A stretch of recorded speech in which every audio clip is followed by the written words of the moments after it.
Yo, yo, yo. What's up, man? Chilling. What's going on? What a fucking roller coaster of a day for me. Why? What's going on? Just because like the whole like conversation with my bosses and all the decision. It's cool, but it's just like definitely wasn't ready for that like counter offer and just kind of like trying to get to the root of like my psychology. That's kind of like fucked me up today. So I'm like, why am I doing all this? But you know. Yeah. No, I mean, I think it's funny. It's like, okay, well, how to get your employer to double your salary? Just Yeah. just that I think is really cool. You should totally make a YouTube video about that. I'm not I even sure, like know. it'd be fun.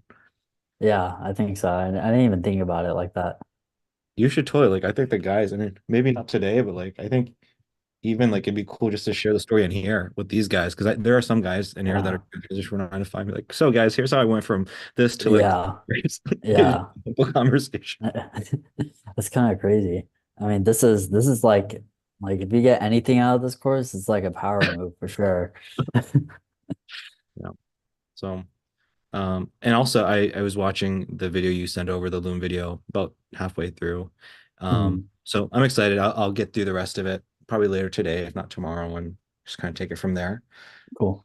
Um, and so thank you for sharing that. I think a lot of things are coming full circle in terms of just trying to understand your psychology and why you're here and what you're doing. And I do have a lot of thoughts, like just based off of like watching that video, I have some thoughts based off of literally just like what has happened for you today. And yeah, I'll share that tomorrow. So I'm just really glad that we did this because I have Yeah. some more context in terms of just maybe the counsel, the advice I can give you tomorrow. Cool. Sounds great. I appreciate you, man. Thank you so much for putting all that stuff together and being vulnerable. Yeah, yeah, absolutely.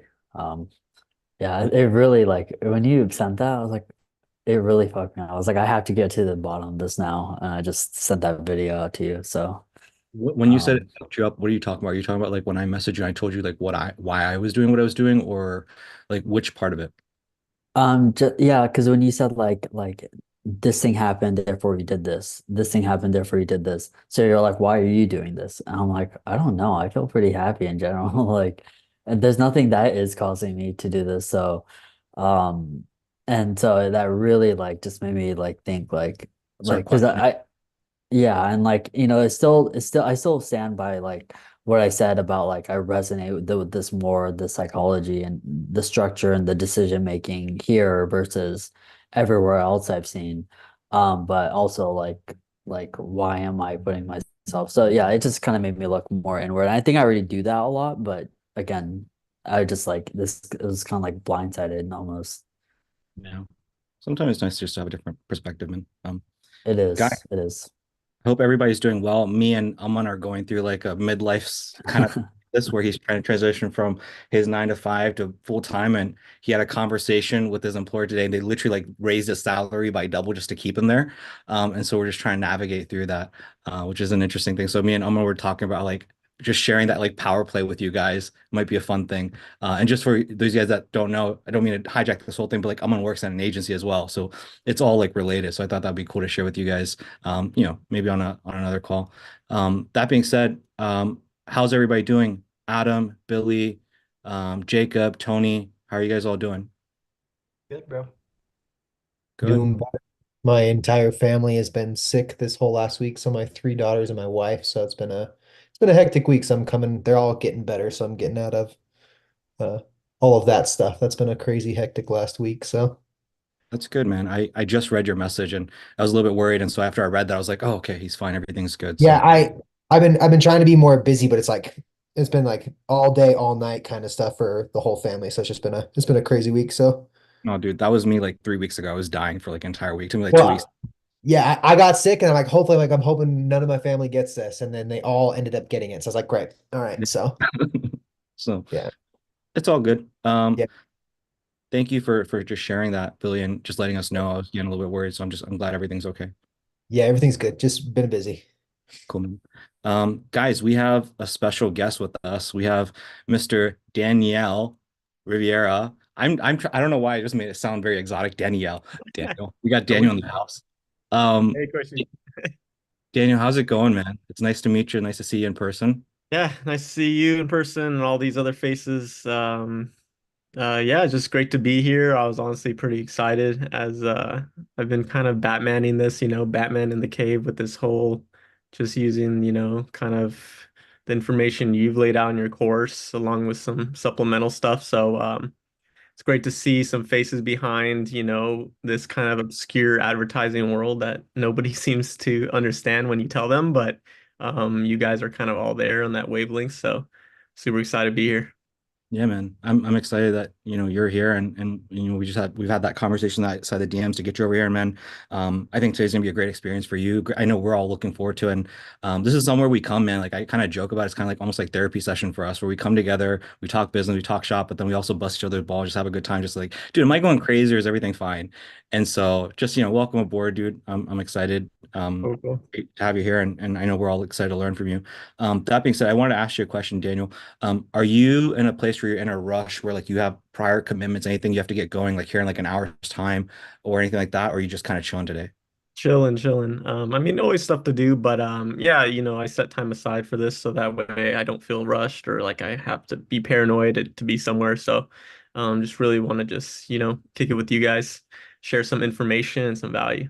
Perfect. So if that's the case, then I thought what would be good for you, me, for everybody is just since this is kind of your first time here, instead of like throwing you in the deep end and the sea and you're just like sitting there like with this presentation in front of all of us, I thought it'd be cool for me to maybe, warm things up and I'll kind of answer some questions, kind of let you get to agree with things, get you warmed up. And then after I kind of answer some questions, then you can hop in and kind of do a presentation and share kind of some stuff that you've learned. And Yeah, what are your of thoughts? course. Yeah, Cool. yeah, that works perfect. Cool, man. So if that's the case, then I'm gonna go ahead and share my screen, guys, and we'll go and get started. Um, so first of all, I'm on life crisis. We will deal with that. We'll start dealing with that tonight and tomorrow.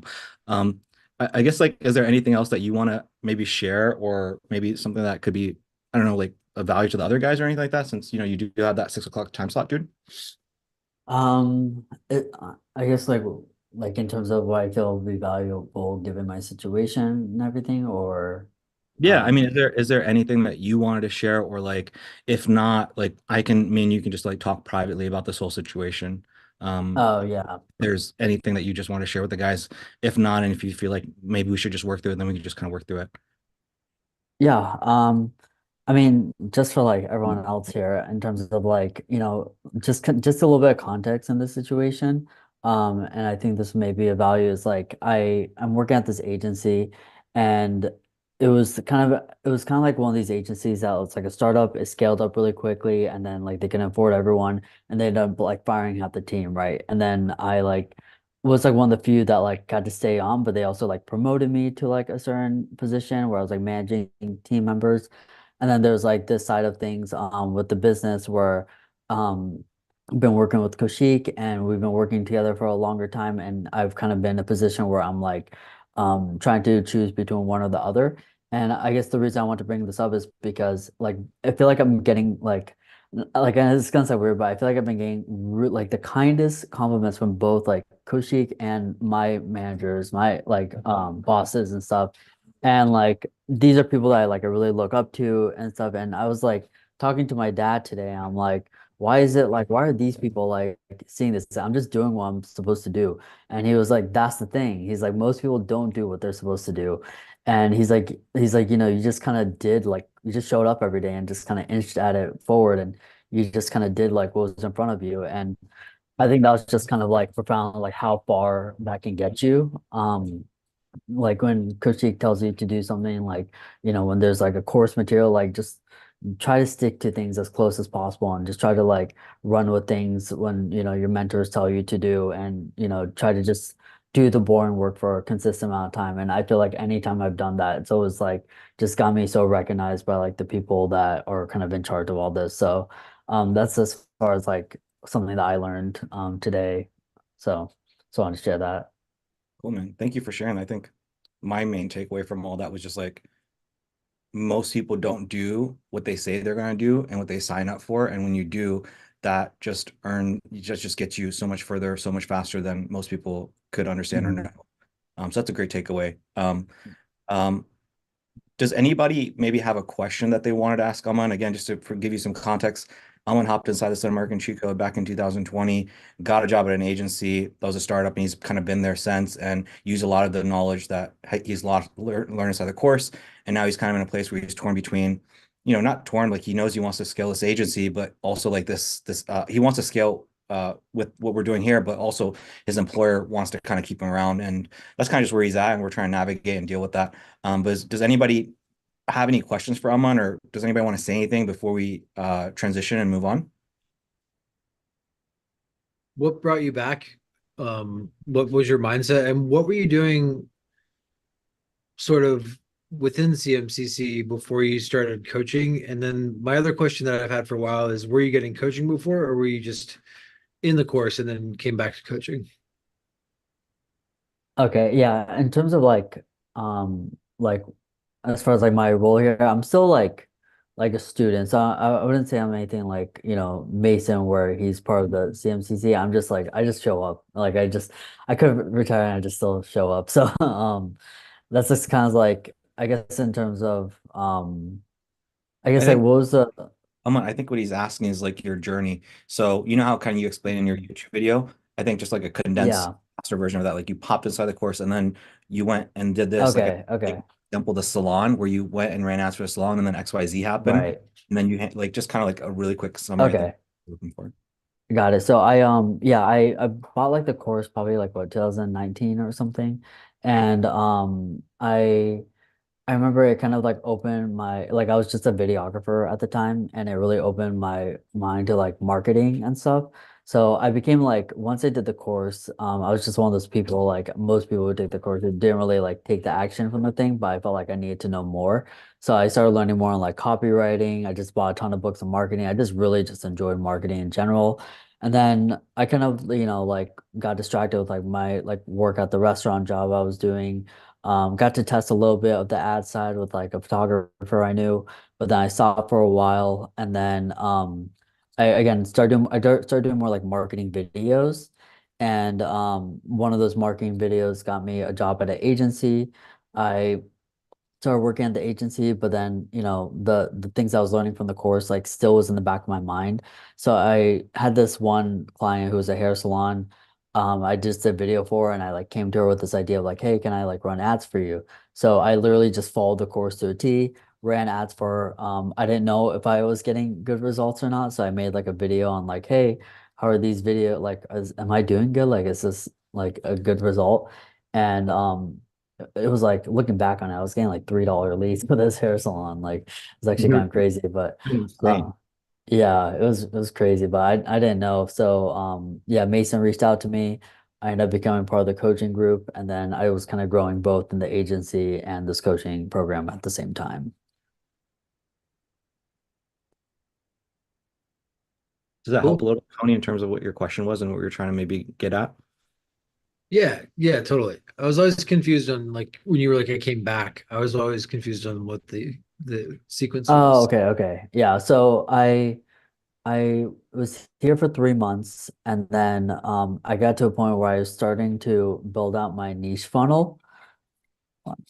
Okay, so I was starting to build out like my niche funnel, and then I got it launched, and I was getting so much like anxiety getting on these calls with like, because I was like, I don't like even have a med spa like client. I felt like I couldn't like close any of them. I felt like I needed more experience with like working with the med spa first, and then being able to sell myself.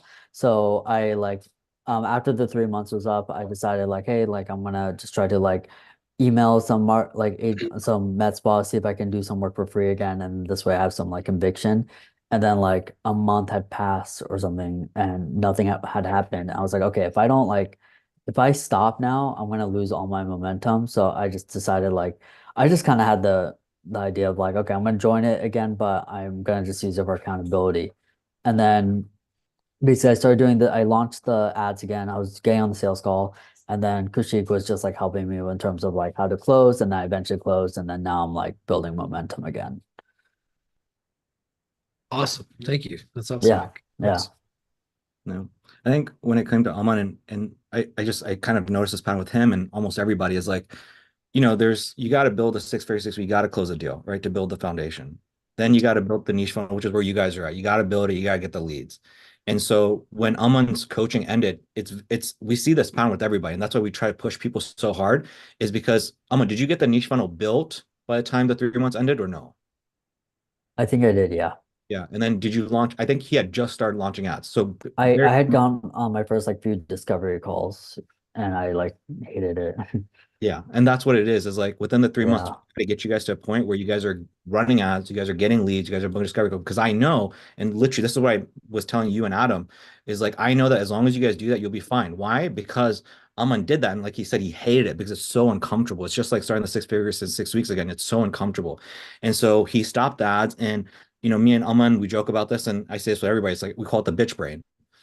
It's the bitch brain where we take these actions that don't drive the needle and we're just like, it's a false sense of security and we're lying to ourselves. So what he said and what he's saying is like, because he didn't have the coaching program, because he wasn't showing up every Monday, because I wasn't looking, giving him the death stare, like, what the fuck did you do today?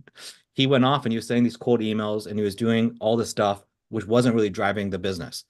And so, we still checked in, every few weeks or so. Hey, Aman, how's it going? And he kind of had this realization like, dude, I'm not fucking doing shit. It's like, okay, if he comes back to the coaching program, he has no choice but to launch the ads, but to get uncomfortable, but to get comfortable being uncomfortable, and then ultimately push past and close. And so he did that. And then since then, when he says he's gotten momentum, it's like deal after deal. So recently he closed a 750 per month deal. I think yesterday he closed a 1250 per month deal. By the way, let's give Aman a round of applause for closing these deals. Thank you. Thank you. And so that's kind of the takeaway I wanted to get over to you guys is like, it's uncomfortable. The uncomfortable never stops, and you have to go through that valley of despair. And I know you guys know that, Tony and Adam. You said that yourself, Tony, and Adam is like, we're gonna have to go through the valley of despair again. So that's what awaits you guys. And so you just have to push through. And when it clicks, you're good. And then you're gonna be chilling where Aman is, and now you have these life crises, and people are trying to offer you 50 grand left and right, and you're trying to make a decision. So it's a cool place to be. One more follow-up, if you don't mind, real quick. What was much different about your niche discovery call that made it that much more uncomfortable than your just 6 figures in 6 weeks sales calls and discovery calls? Yeah, so like with med spas, when you advertise yourself as a med spa expert and then you're talking to these med spa owners, it's like they're asking like, oh, what have you done for like med spas? Like they're asking med spas specifically, that's talking about services. Can you do this? So when you're talking about Orlando, like general like local businesses, it's kind of like, yeah, we help business owners. And it's like you don't have to be like you don't have to understand their field that much. But when it's like you're a med spa expert and then you're talking to a med spa owner, it's so much more intimidating because you're like, well, how many med spas have you on? And then they start saying things and you're like, do I understand this? So it's just a whole different game in terms of like being seen as an expert versus I think local businesses just see you as a marketing expert while I'm supposed to be like a med spa expert. So I think that's what's the biggest difference. To piggyback off of what Aman said, like when he says like nuance, it's like they're gonna ask him like, okay, so what are you saying? Are you saying that you market hydrofacials? Are you saying that you do fillers? And if so, like, are you doing back end packages or are you selling luxury items right at the front? And so it's very nuanced in terms of the industry. And so that's kind of what he's talking about. It's just like me, if I'm hopping on a call with the videographer, I have to know, hey, are you doing microform content? Are you doing video strategy? Are you going to BNI networking events? Are you a wedding filmmaker? So I have to be very nuanced, just like that. So that's the challenge of getting to that next stage. Yeah, and you learn a lot about the industry just by showing up to sales calls. Like you'll see patterns, you'll see the same things that people keep bringing up. I noticed that people kept bringing up like Groupon type clients, so they want to make sure. So I have to like try to kill the objections before like it comes up. And so yeah, there's just like you just start seeing more patterns when you're in a niche versus when you're like just talking to in general. And then you use that like knowledge. It's like knowledge it's hard to get outside of being on sales calls. So yeah, highly recommend. Solid questions, Tony. Sweet. Thanks, guys. Appreciate it. Okay, so Mr. Ethan, I'm guessing he's on some discovery or some sales calls because I don't see him. Okay. JB, are you alive? Are you here? JB's not here. Okay. So Adam, Tony, back to you guys. Question you had was how do we convince the client to have more juicy offer when the offer doesn't work? What other grooming offers beside 30 appointments? General script chat. Okay, so my question to you is where is this question coming from? What is the problem that we're trying to solve? This stems from our original gym client. And they've been giving us pushback on the guarantee, and we've explained it like crazy to them and how it works. And basically they keep working until they lose 2 inches, which they were into at first, and then they just completely bagged. So my thought is over the next 8 days, we finally like set up all the ads we're running for them. If that doesn't work, how do you go back to them and say, all right, this is the real offer? And that was actually uh, a a question I had for Daniel or Danielle. I was being fancy. It's Daniel. Oh, okay, he's not French. All right. So that was kind of a similar question I had for him is like, how do you make them? Because that we had a similar path to Ahmad in a weird way. We were already implementing some of those sales techniques for funnels to another dentist, and we had a hard time just kind of convincing them to give a free whitening or give whatever we wanted them to give, right? So that's kind of I know Koshik tells me it's on the onboarding, it's the most crucial thing. I thought I explained it really well on our onboarding to the gym that it was going to need to be something like that to make the ticker move, but apparently I didn't. So how now, once the ads stop working, do you go back to your client and go, this is the new offer that you have to give? Yeah, so you saw me kind of switching tabs. You already know kind of where my mind is as like prevention is better than cure. And so what I was showing you is this is not specifically onboarding, but this is like literally somebody that hopped in today. And I did the same thing I kind of explained inside that video that you guys watched, which is, hey, so do I have your permission? He says, yeah. It's like, okay, here's the Instagram post. Go check it out, watch it, and read it carefully. And what do I get here? Wait, what? I never heard that before. Da da da. That's me, and now I'm good. That's like me sharing with somebody your thing of like, here's the offer, here's the da da da, and you have to. It's an art. You have to get good at presenting it in a way where people are like, holy cow, I've never thought of that before. That is amazing. It blows my mind. And you have to get that buy-in, in my opinion. I mean, it depends on the sales cycle. It depends on how you do things. For me, I get that before I'm going to spend 20 minutes creating a Loom video for somebody. This is what makes sense for me. So in terms of your sales cycle, I don't know what that is. So if you go from an ad to a discovery call to a sales call, then perhaps on your discovery call, you're really talking to them and trying to maybe explain it. And then you're giving them FOMO to want to watch the video on your thank you page, which explains the method. And then maybe you even text them, be like, hey, Jane, did you check out that method? And Jane's like, oh my God, it blows my mind. Okay, great. Now I know I don't have to deal and worry about the offer. You have to solve that beforehand. I know it's like me sound like a broken record, but like that's the reality. You can't do it after the fact, man. It's not possible. So it's all about doing it. It's all about doing it throughout the sales cycle. This is why we have this is why now maybe things will come full circle for you guys. This is why there are VSL and webinar funnels. Why? I have this amazing payoff. If you click this ad, you sign up for this thing. I'm going to give you this amazing, I'm going to teach you this amazing thing. What is the entire purpose of the VSL and the webinar? It's to sell the method. And so the wrong person is going to be retracted by it and say, hey, look, I don't want to sell low ticket to high ticket. I don't want to do this thing. The right person will be like, oh my God, that blows my fucking mind. So that by the time the sales call happens, they already bought in to the method. And so that's, again, it's the unsexy answer, but it is the true answer. And so this is about solving it on the sales and solving it on the onboarding. And so this is why I'm so heavy in terms of like, hey, dude, really drill the 7-9 figure mission, sell this thing, make sure the eyeballs are going crazy, that they fully understand it. In your particular case, now let's talk about like, let's talk about like being helpful in the present day. In terms of being helpful in the present day, dude, like it's just a learning lesson, man. It's like you run with it. And then if for some reason something doesn't happen, I promise you, if you gaslight them, they're not going to be happy. And that's our knee-jerk reaction. You're going to be, you might say like, oh, dude, I would never gaslight. But I promise you, when you run the ads, you put all this effort in and it doesn't work, your knee-jerk reaction is to say, here, we told you XYZ, this is going to happen. This is human nature. And I promise you, it doesn't work. It only pushes the relationship further. And so what you have to do is you have to, at that point, bite the bullet, be the bigger man, and love them, kill them with kindness. And you have to say, hey, look, I totally understand. We had a theory and all this stuff. but here's what I'm willing to do. If you're open, I would like to pivot this offer and do XYZ because I know it works. And for the time being, I'm so confident that it works. Don't worry about the pay. We're gonna go and extend it by 2 weeks for you guys just to show you guys this stuff works. How does that sound? So what are we doing? We're killing them with softness, we're killing them with kindness.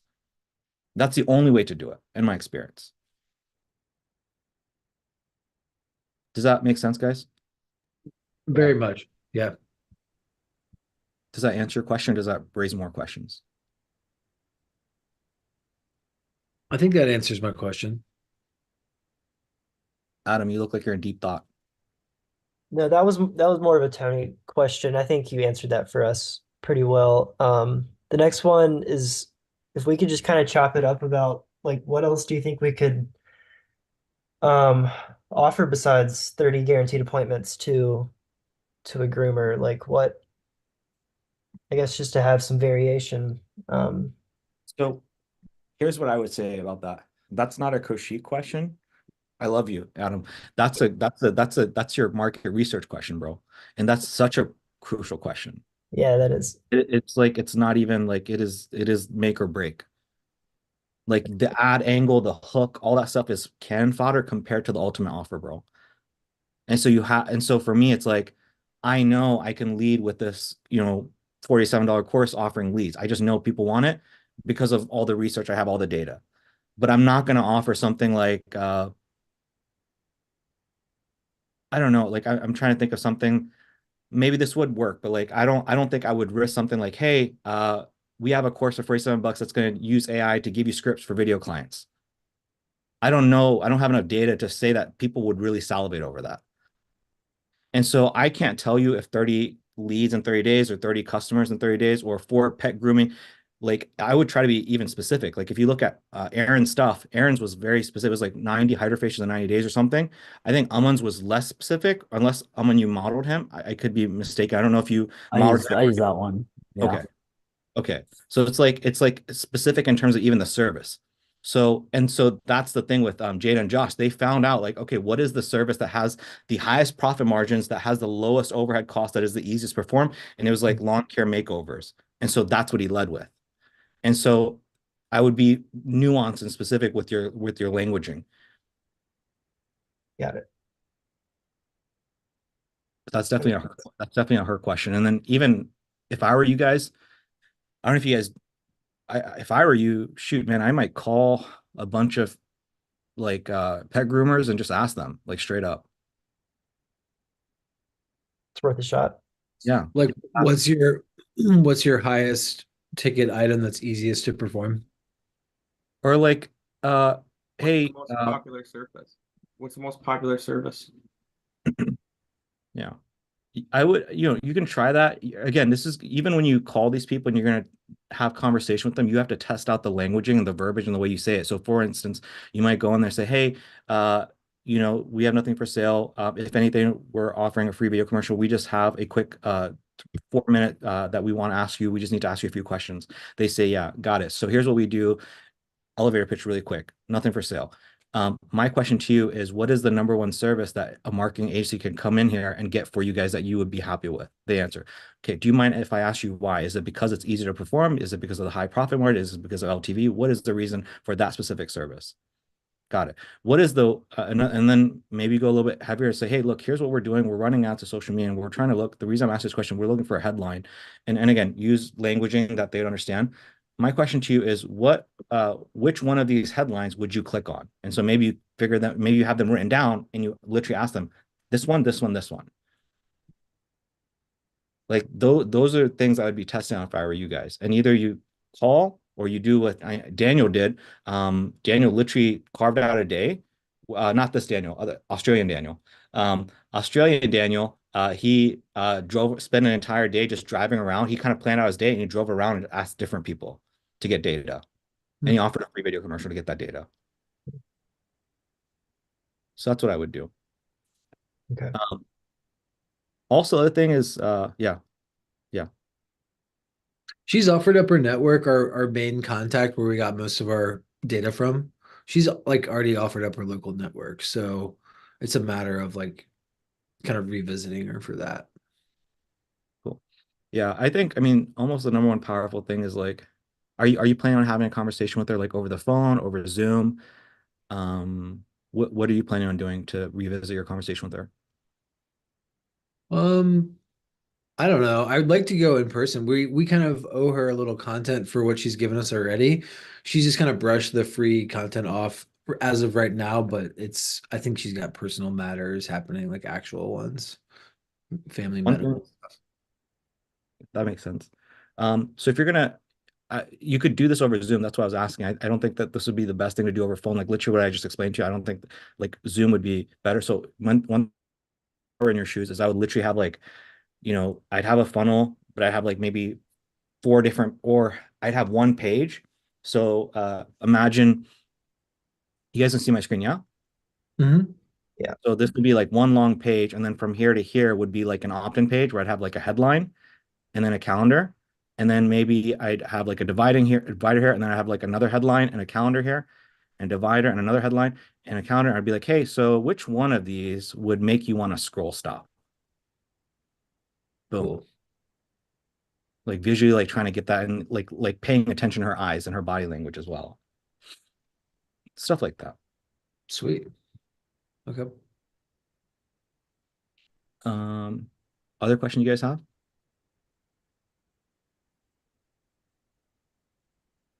Here's I the don't thing. know. One other thing I want to get across to you guys is like I know I know that sometimes like the way I say things uh sometimes is counterproductive. And so yes, the headline is important, but also guys like have fun with it. Like at the end of the day, like here's the reality. The reality is like I don't know if you guys are here when Noah said that, but he said like he created like 12 ads and he tried like three or four and they didn't work, and then the last one hit and he just went with that. So it's like, have fun with it and understand like this is part of the testing process.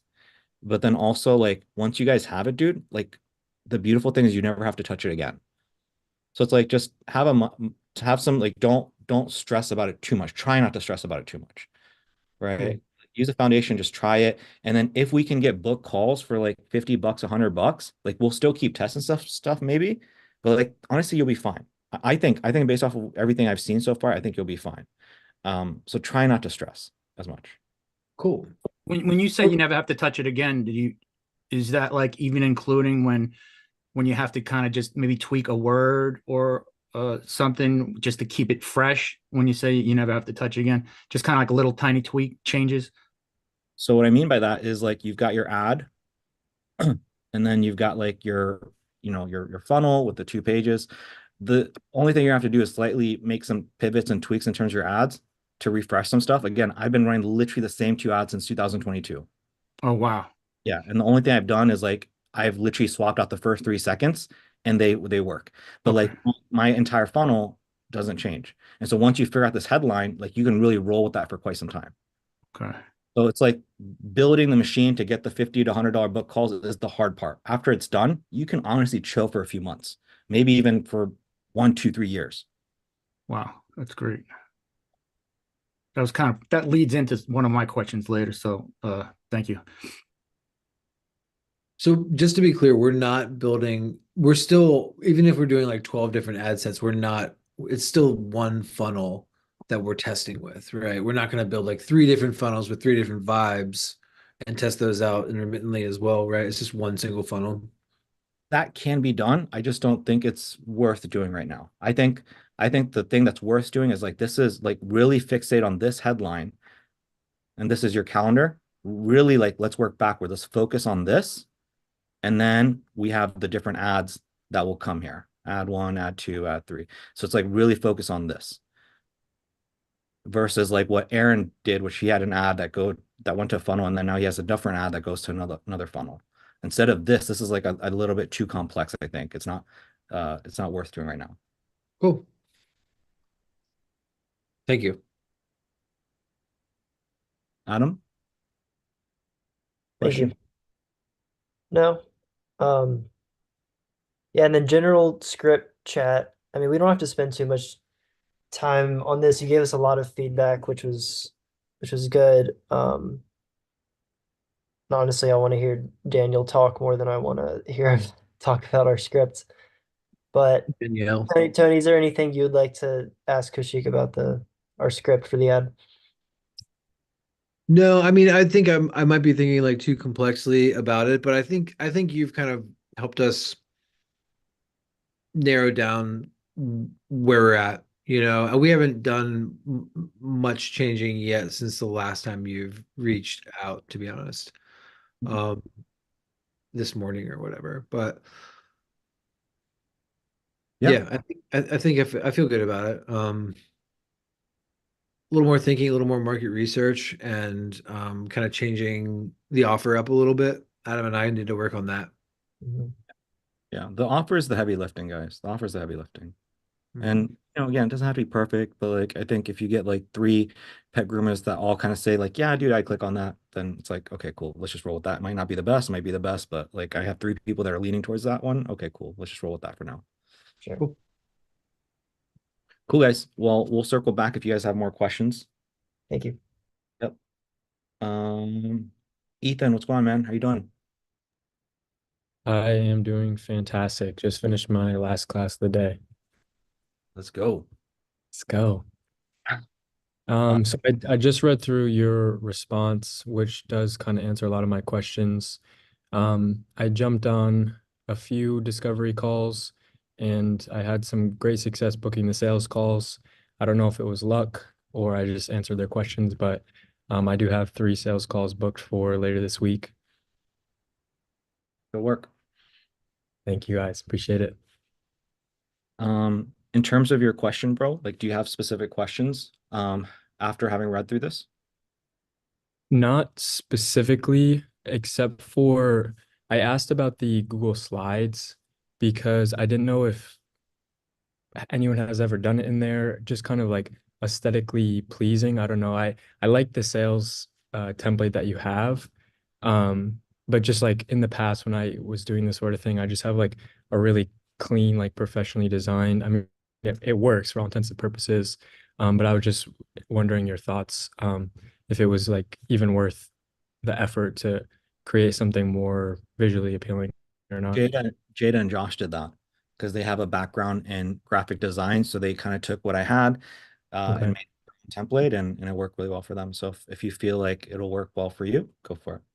Okay. And essentially you kind of just take the layout of your template and kind of just design it from there.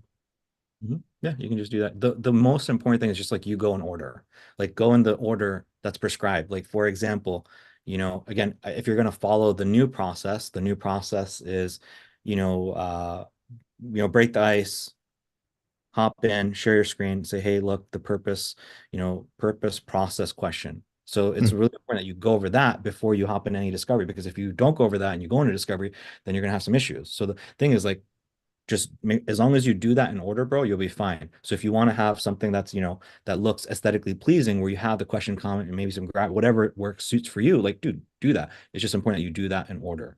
That's all. Okay. Sweet. Yeah, that sounds good to me. Are they in the group still? Would I be able to get kind of an example, like a copy of theirs by chance? Yeah, they are. If you message them, Jada and Josh right here. Jaden, Joshua. Okay. Oh yes, yeah, they were on. They're not on today. They're not on today, but yeah, they're yeah. I believe they even sent me their template to look over, and I looked at it. It was beautiful. It was gorgeous. So Sweet. Yeah, I'll definitely reach out to them. That's awesome. One thing to keep in mind though is that they used the process in week 3 as opposed to the new stuff. The new stuff being the video from the value drop, like the older. Okay. Yeah, I haven't had a chance to watch that yet. I have it opened on the Google Chrome, so I'll do that tomorrow when I have more free time. I'll definitely reach out to you tomorrow with a bunch of questions. I'm gonna the first call, I have 2 calls on Thursday and another call on Friday. And then I actually have a couple discovery calls tomorrow, so hopefully I can book up my Friday with more sales calls. But yeah, I'm definitely anxious to close somebody.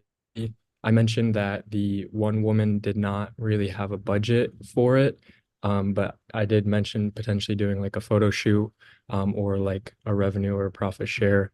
In regards to that, do you think it's like really where I should be putting my time? I mean, I know you kind of want to sell to everybody and that sort of thing, but Just kind of your opinion on that at this point.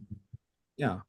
It's about going through the reps, man. It's about going through the reps and doing the process. Like literally, I don't know if you were here when I was talking to Tony and Adam, where they were asking like, Kushik, we have this gym and we have this offer that we know that works, and they're giving us pushback, and how do we navigate that?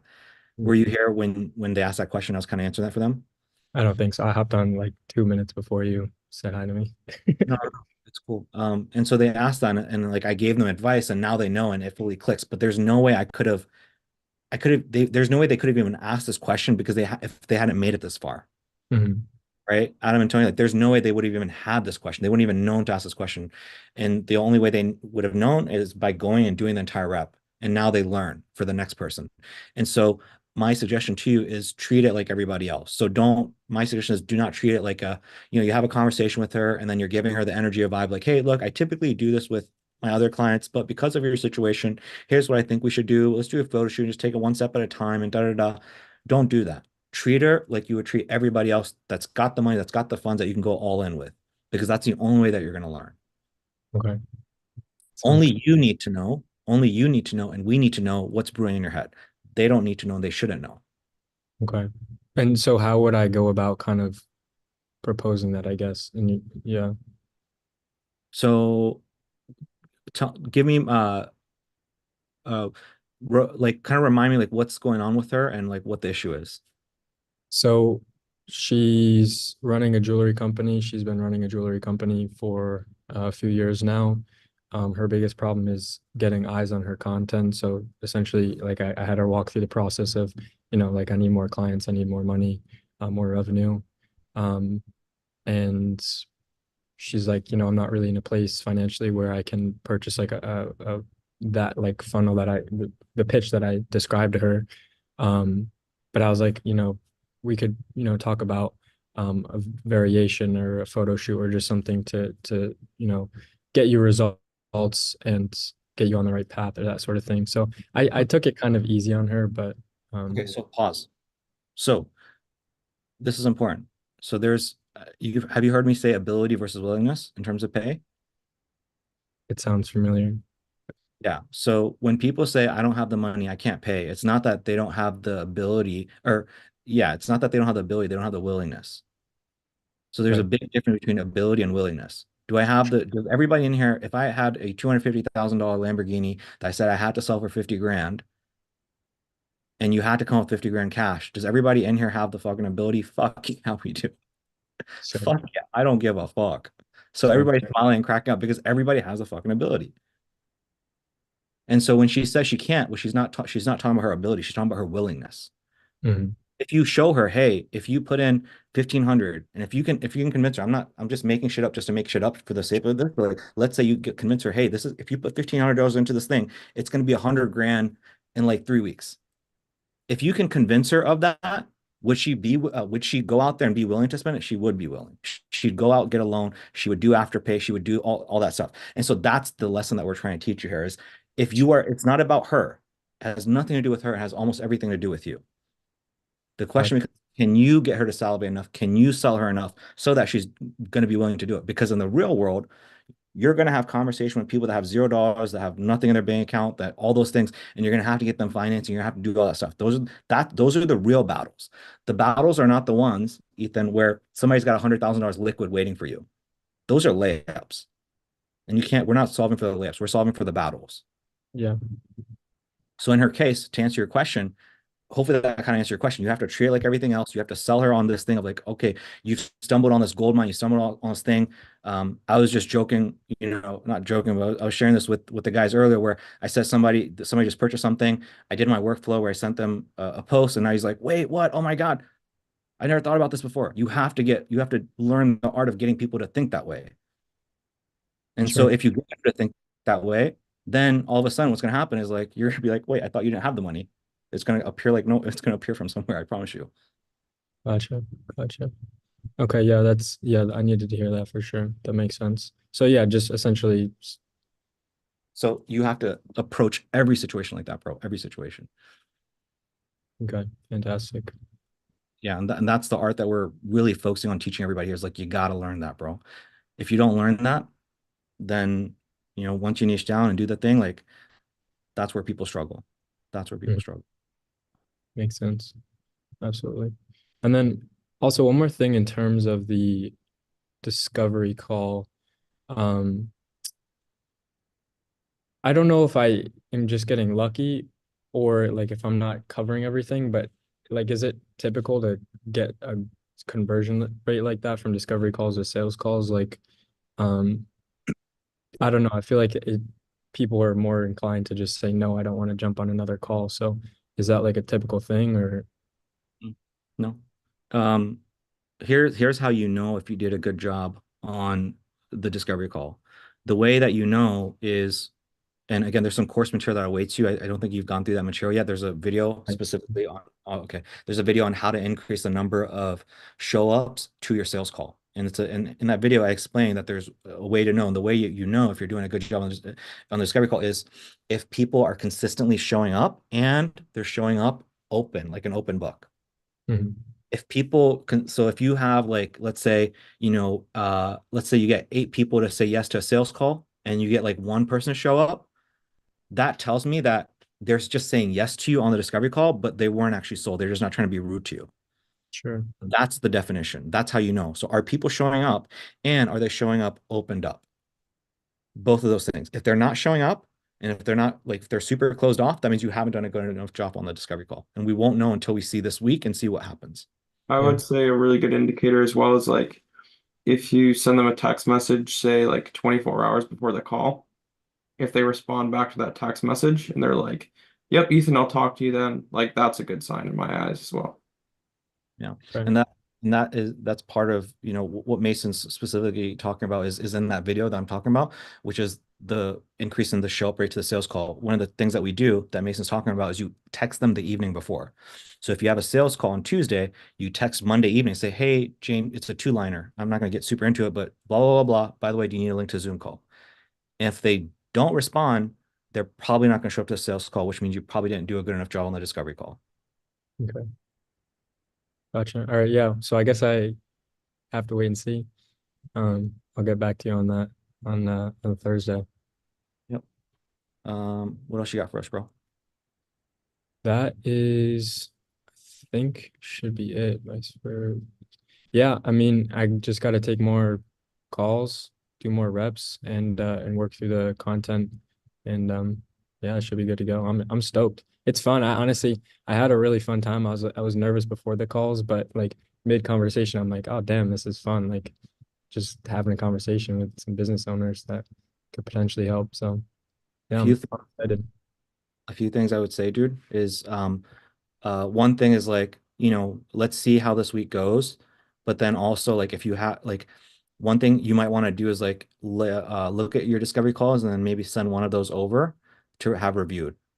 And I would say your best one. And also it's super important that you're like this is crucial is like if you're having people show up, say yes to the sales call, but you're not going through the script like as a T, like to the T, where again, question one is like, hey, what is the purpose of this? And until they say something to you like, I want more revenue, I want more profit, I want more customers.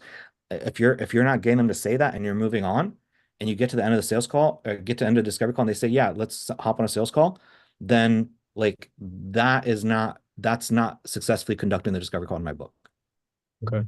So Got- so when you say that thing of like, I'm having fun, I'm enjoying these discovery calls, my question is, are you going through the script to a T that as explained? If you are, and they're saying yes, okay, cool. And then I would like to, I think it'd be good to potentially review one of those just to make sure everything is good.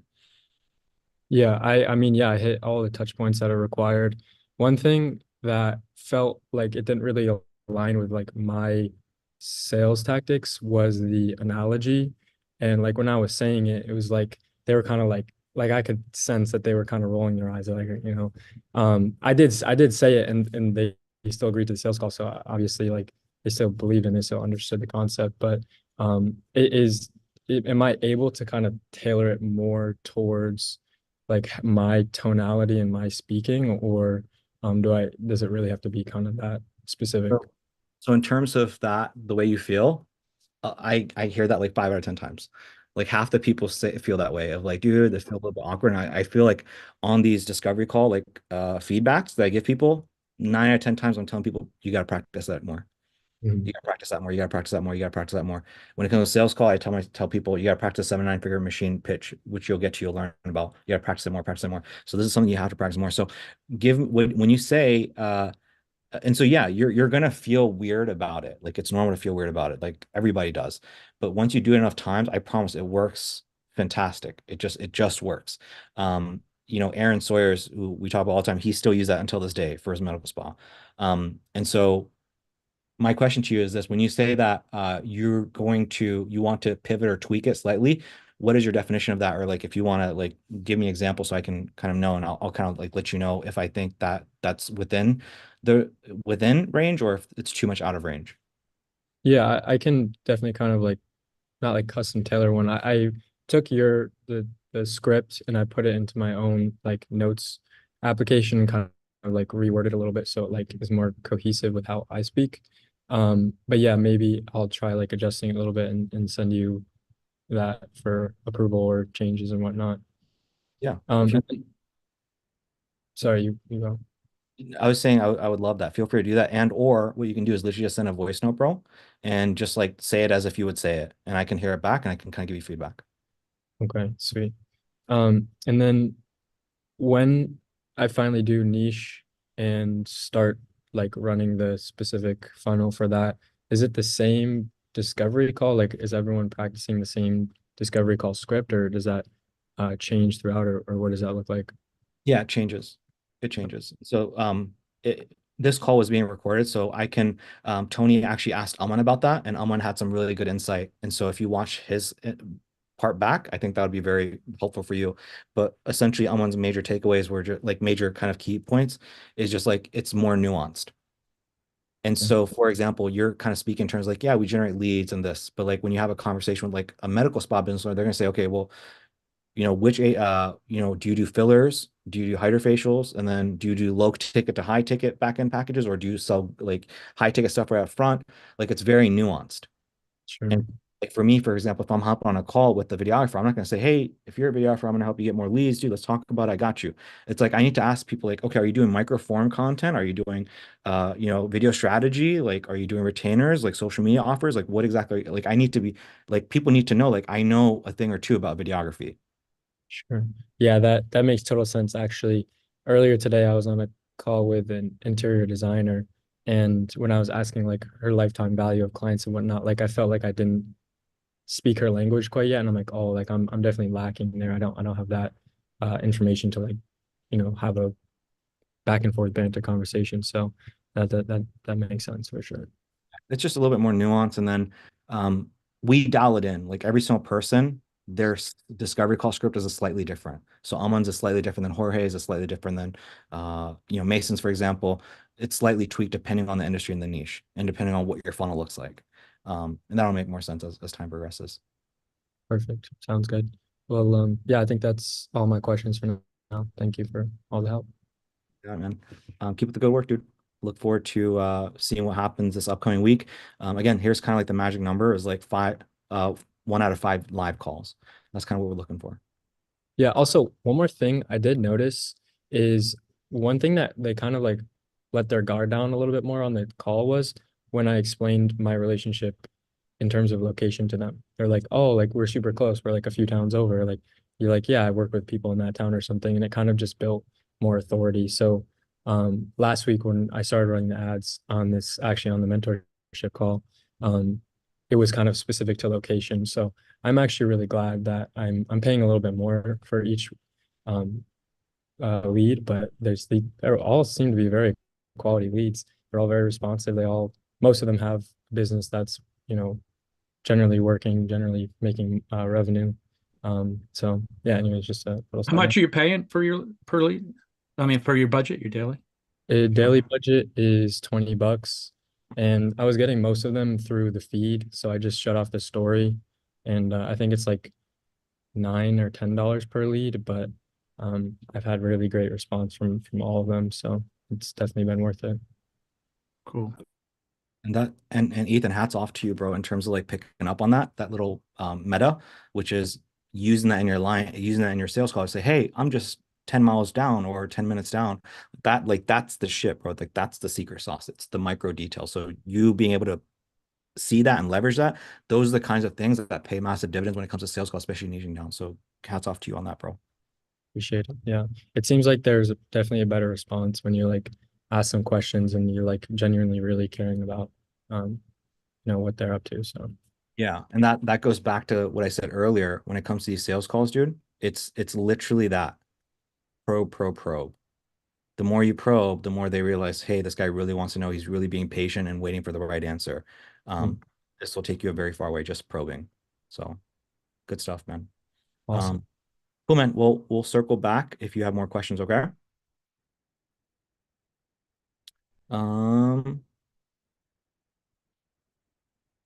JB, what's going on, man? Hey, what's up? I guess some of my questions might even like I was saying earlier, was kind of like Taylor lead off of Adam and Tony's question, so it might be helpful. Yeah. I didn't hear you answering them in the early part, so I only caught the back end, but it has to do, if you're reading the questions as far as the maybe the ads, but we can start from the top. Yeah. Did you get a chance to see some of my responses or you haven't seen them yet? I have not. No, I just hopped right onto the call. So if I need to, if that answers it, then we move on to whatever you feel is we could address. How about this? Who's next? I think so. Let's do this. Yeah, I'll go ahead. Why don't you go ahead and read them, and then let me help Billy, and then we'll circle back to you. Gotcha. And dive deeper. Sounds good. Billy, you got a sales call in the morning with a guy who runs a rental shop for skis. He's other outdoor stuff. He is running ads to build awareness but isn't spending more than $5 per day. He is very wary of marketing people and says finances are an issue for him. How would you speak to him to help him ease the stress of running ads? I think it'd be fun just to kind of go around. How would you handle this, Mason? Maybe we can kind of get some takes. Mason, Tony, we kind of throw a few things in here. I was just sending him a message. Hold on. What's the prompt? Let me see. So he's got a guy that is spending $5 per day on ads, on awareness ads. And I'm willing to bet maybe he's boosting, promoting to do this. And the guy is like super sketched out or like fishy, like super like weary about marketing agencies. And on top of that said like, hey, dude, like finances are already tight. Like, how would you personally handle the situation? And like what do you think is actually going on? Like, how would you handle the situation? I'm just curious. Well, if he says his budget is tight, but he's spending money on ads, I don't necessarily believe it. But it's not just that, it's just that he doesn't know what he's doing with his money. Right? So it's like everyone says finances are an issue, but if you can guarantee that you can spend $1 and make 5, then it's kind of like what you were talking about in the beginning of the call, where it's kind of like you're gonna figure out a way to get 50,000 for that Lambo, right? So I think if you're able to educate him, Billy, on, well, first you have to be very clear and try to figure out what he's doing with the daily ad spend. And then basically just shitting on that and being like, dude, you're basically throwing your money into the fire. What you need to do is do this. And if you show him and you can build a confidence enough in him, then you'll be able to one up the budget. But 2, he already understands the power of ads, right? Otherwise, he wouldn't be spending money on ads. He just needs guidance, in my opinion. Yeah, that's one of the things that's what I was thinking when I was first talking to him, because he said he'd be fully down on that's one thing he said he'd be fully down with finances, is just because here in Utah the snow has been like the worst it's been in a couple of years. So he's like renting out skis and snowboards are at the base of a ski resort. So he's like, well, that's the one thing that I don't know is I'm not ready for spending any money right now, but I'll definitely still hop on a sales call. So my strategy is kind of talking what you guys are talking about, is just dive deep in the discovery in the first, spend as much time as I can, try and address the issues, especially with the marketing people. I don't know where that hurt's been kind of coming from, but I'm going to try and figure out that and then kind of go from there. But I just was kind of curious on what your guys' take was, because I feel like sometimes I'm like, yeah, I definitely know what I want to do. And then I go into it and then I just like get thrown for a loop because it's not what they're expecting. Go ahead. No, Mason, go for it. I was gonna say if it wasn't important to him, then he wouldn't like he would be jumping on the call slash wouldn't be jumping on the call. You know what I mean? So it's obviously important to him.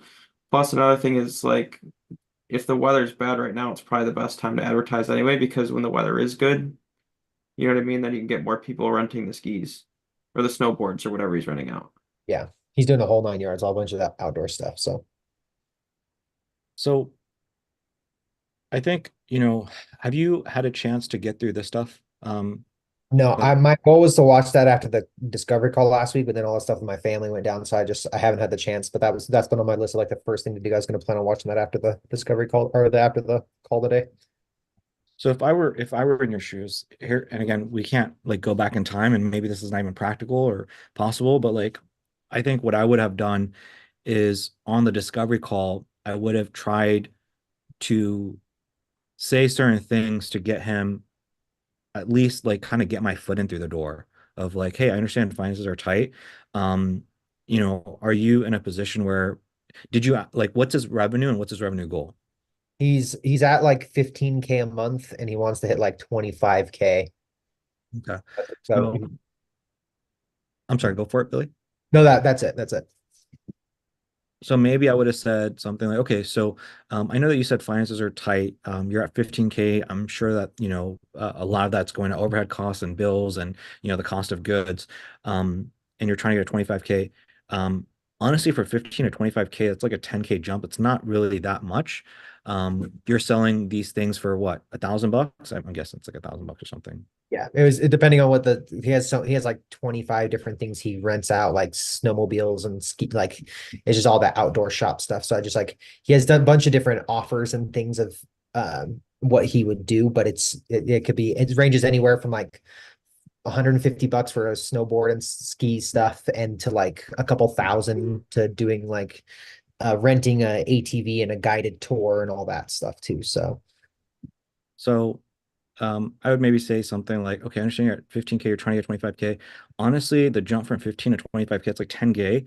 I think, we could sell a few small item things and most likely maybe funnel that into higher ticket things. We could also just like off the bat sell some high ticket things, but it's really just a 10K jump. In fact, I think that we could maybe even shoot from like 15K to maybe even 30K or 35K if that's something you're open to.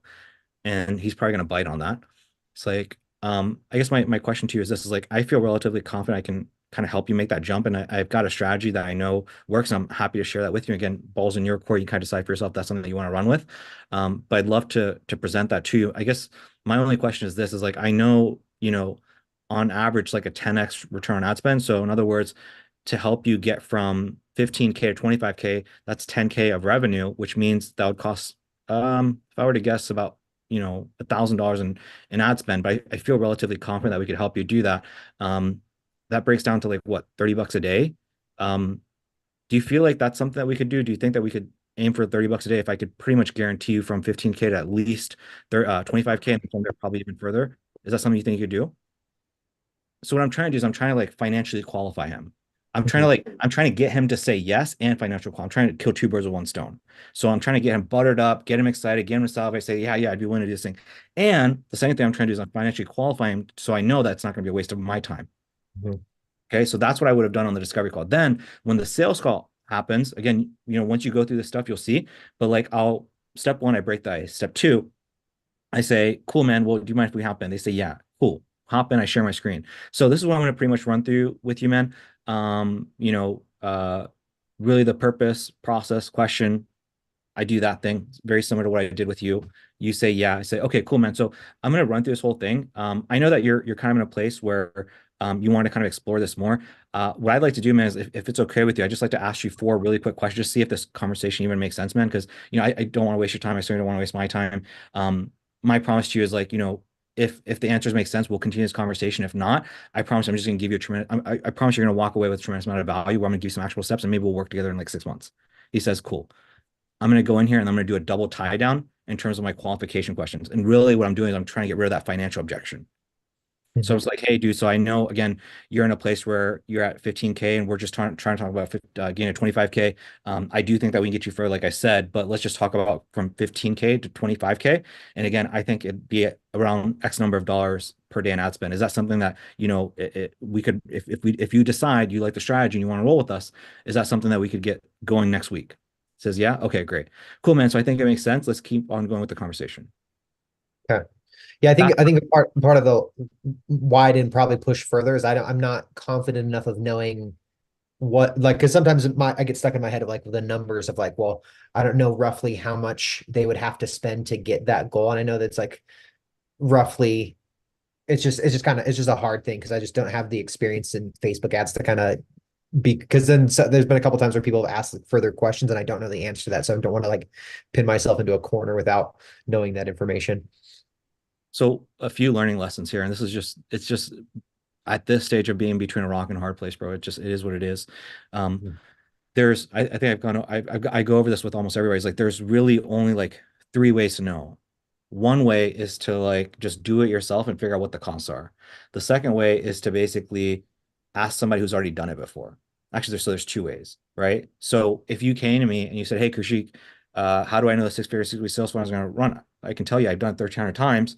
And I know the cost per lead is anywhere from $250 to about $11. I know that because I've done it so many times. So there's only two ways. One, do it yourself, or two, ask somebody else. So all that to say, how can I give you like practical advice that you can use today? Here's what I would tell you. If you want to, a good, safe guideline is just to use the multiple of 10. So if somebody says I'm at 1K and they want to get a 10K, that's 9K. 9K divided by 10 is like $900. Yeah. So you just say, hey, so in your mind moving forward, if somebody says I'm at 50K, I want to get to 100K, let's just say that's 50K divided by 10. That's going to be the ad spend. Okay. You just use that as like a mental framework moving forward. Okay. That makes it easier. Yeah. Just use that as a framework, use that as a base case. For brick and mortar, I'll be honest with you, it's typically around that range. It's typically around that range. That's why I'm saying that. Could you repeat what you just said about the ad spend? Yep. So did you hear Billy's question, Trevante? Yeah. So what I was explaining to Trevante, I was saying like, I was explaining to Billy was just use the number of 10x. So step one, figure out where they're at. Step two, figure out where they want to be. And then step three is do that revenue divided by 10, and that's the ad spend. Use that as a guideline. And then it's just important with the way that you guys say the words, as you guys know, like the way I gave you that example is like, okay, so it's about 1,000. I think that breaks down to about, again, I already know the numbers in my head, but the way I'm positioned is like, I think that breaks down to, I don't know. Yeah, it's about $30 per day.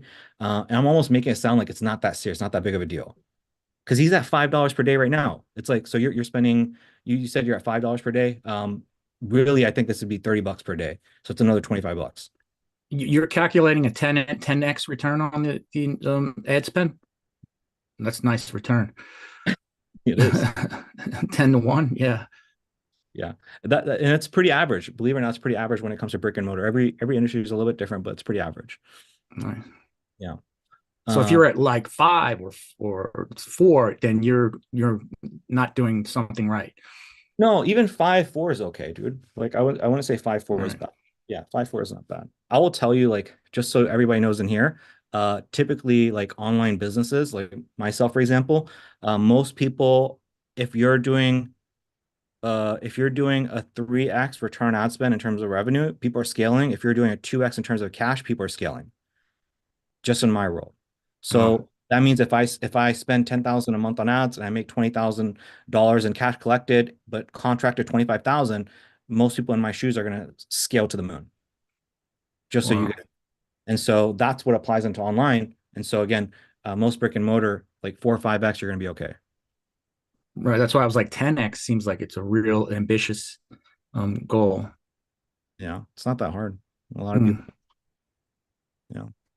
So Hormozy, he gets like 100x on his ad spend. 36. 36. Yeah. Yeah, that's right. Yes, it is 36.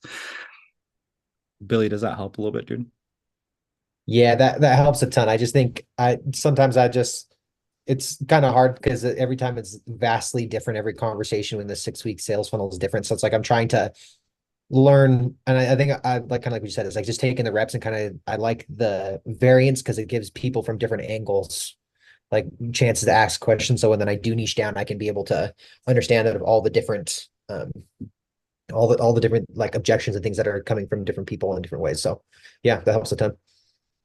I think a few things that I would like just specifically for you, man, is like slow things down, probe. So slow things down, probe, try to make people salivate. Like those are kind of some key things I've kind of noticed with you, like in terms of patterns. If you probe, when he says like for example, if he's like, hey man, I'm worried about marketing people, like think about my experience with you, dude. What did you say to me? You said, dude, like the moment I felt different about you, Koshik, was like when you slowed down, you asked me more questions, you showed me you actually cared. So do the same thing. Right. And I feel like that's universal for everybody. Just probe to ask more questions so that it shows you actually care. So what happened, the byproduct of this is that it goes away. And what also happens is now all of a sudden people go from not being willing to spend money to willing to spend money. So both of these things are kind of handled. Like just by genuinely showing people you care, a lot of these are removed. So slowing down, probing more. So slow down, probe more, and then just try to focus on making people salivate more. That's my third kind of thing too. And part of this, dude, I'll be honest, and everybody kind of sees this kind of being a sociopath or a psychopath a little bit at the beginning. So I know it is because you're talking about some numbers that you don't fully know. You're like, it's a 10x, but you don't in your gut, you don't know, you don't have evidence yet. I know that.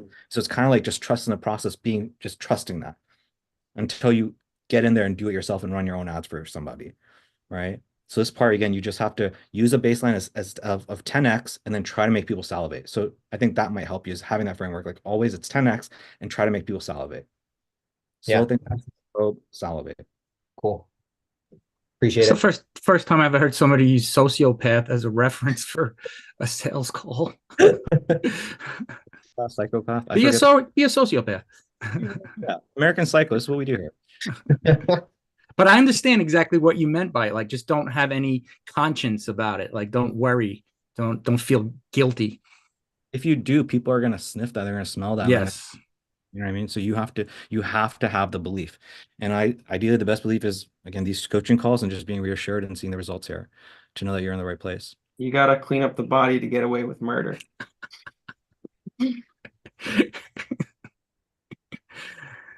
Billy, what else you got?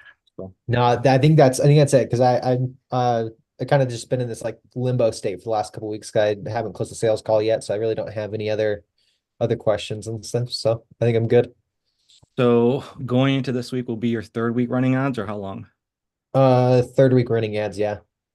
Okay. How many sales calls have you had so far? I think this one would be the fifth one or fourth or fifth one. So yeah. So yeah, cool. Let's kind of let's figure out what happens at the end of this week, and then we'll make a decision from there. We'll make a play call from there. Yeah. I usually like to see people, by their fifth sales call. It's typically like by your fifth, sixth, around that. Like you should have a deal closed or we need to make a pivot. Cool. Cool. Anything else you have? Nope, that's it. Cool, man. Well, we'll circle back if you have more questions. I caught up on the answers. You pretty much answered most of them. I just had like a couple of details, like 20% increase per day. Doesn't that seem like it would compound quick? 20, 20, 20, 20, 20 every day. I think it's 20% per day or it's 20% every 3 days, actually. I think it might be every. Yeah, maybe every, because that seems like a lot. Like say if you started off with like $20 a day, 20% is going to be $4. Now you're at 24. 20% of that is going to be $5. And now you're at 30. And that's only 2 days. I'm sorry, I should have clarified. 20% every 3 days. Every time you make a change, just for you to know, JB, and everybody, like you make a change and typically you're waiting about 3 days for things to stabilize before you make a decision from there. So that's what I do is I make a tweak and I'll wait at least 3 days before I make a decision. But honestly, I like to read data in terms of weeks. Yeah, you said 7 days. Wait for it. So if you have 2 days of like stall, don't panic. Just let it go to 7 days before you start really needing to make a change. Is that what you're saying? That's what I do personally. Like, okay. I mean, I went 2 days. I was starting to panic. No. Like, yeah, I'll have like my ads all the time. Like they'll do really well for like 7 days, and then like 4 days is like nothing. And then Yeah, all nothing. 5 is like all of a sudden all these people are coming in. And I so was for thinking me, the link was broke or something, like is something broke? Okay, so that's normal. yeah, it's normal. I'll tell you what I personally do. I personally like will wait a month before I honestly do anything. Yeah, but you got home run ads going. Like you already know they're grand slams. So yeah, it's easy to wait a month. You know. Sure, but like there are months where like ads just shit the bed for me. Like for example, for me, I think it was July or August. I was telling Mason about it. My ads just complete shit the bed, and the entire month I'm sitting there. I'm like duplicating the ad sets. I'm trying these things. It's not really working. And then after a month of compare, so I compared that month. I think it was August compared to like the previous months. I'm like, okay, this is terrible. Like not just a little bit bad, but like really bad compared to other months. So then what I did is I tweaked up the ads where changed the first 3 seconds, and then now they've been running fine. So that's what I mean is like I like to give it a good amount of time so that I know it's significant or not, because sometimes 2, 3 days, not sometimes, oftentimes 2, 3 days, it just isn't enough. Okay. So a few Yeah. takeaways. A few Did you takeaways. think it was over? Like when it was like, oh, you're like, is it over? We had our run. It's over. Like Yeah. it dried up. Like I'm done. I got to start over. Dude, you're laughing, but like Mason will tell you, like I have nightmares about this shit, and Mason's like I nodding his head. mean, dude, 2022, you got like 2 years of hot run. Like you're thinking to yourself, okay, it's over, but Every it's not. Any day, I feel like a serial killer. It's about to get caught, bro. Here he goes again. Psychopath. No, I'm serious. I'm surprised until this day that it's still like performing. Great. But yeah, if I'm you, dude, if you make a change, wait 3 days, and to accurately read data, if I'm you, I'm gonna wait 7 days. Okay. Yeah, I'm still learning how to read the data. So like what is like, exactly like what is good data? I'm getting better at it, but that's all part of the whole process. So and the data looks like it's pretty good. So just gonna the fact that you just said, wait 7 days, that's good. So it's not like 2 days if nothing happens. You're like, dude, you should have did something, 24 hours ago. What are you waiting for? Then I would have been like, so yeah, you're right. And then as far as trying other placements, do you suggest like playing around with like maybe, all right, we have stories and we have feed, but should I play around with any other placements, or is it like stay away? I want to stay on the previous thing first. Oh, I'm sorry. I thought you were done. But before I forget, bro, please message me and I'll message you some specific placements. Okay. So you're open to that, like other placements to see if that might work. I do a few different placements, but they're very specific, and so I can send over my list of the placements. Okay. All right. So I think like one of the most important things I shared is like point 1 and 3 with you, bro. Where I'm like, if I'm you, I'm gonna really like do the numbers, right? So if it's like, I don't like know what our lead costs. Let's just say it's $20 per lead, and then let's say half of them convert, and so it's like $50 per like book call. And then it's like 1 out of like 10 people are gonna buy. And then so 1 out of 10 is what you're looking at. I was thinking 1 out of 4 or 5. Go ahead. I'm just making numbers up. Oh. And so the question becomes, okay, so if it's $20 per lead, if it's $50 per book call, and then let's say 1 person out of 10 buy, that means that 50 times 10, 500.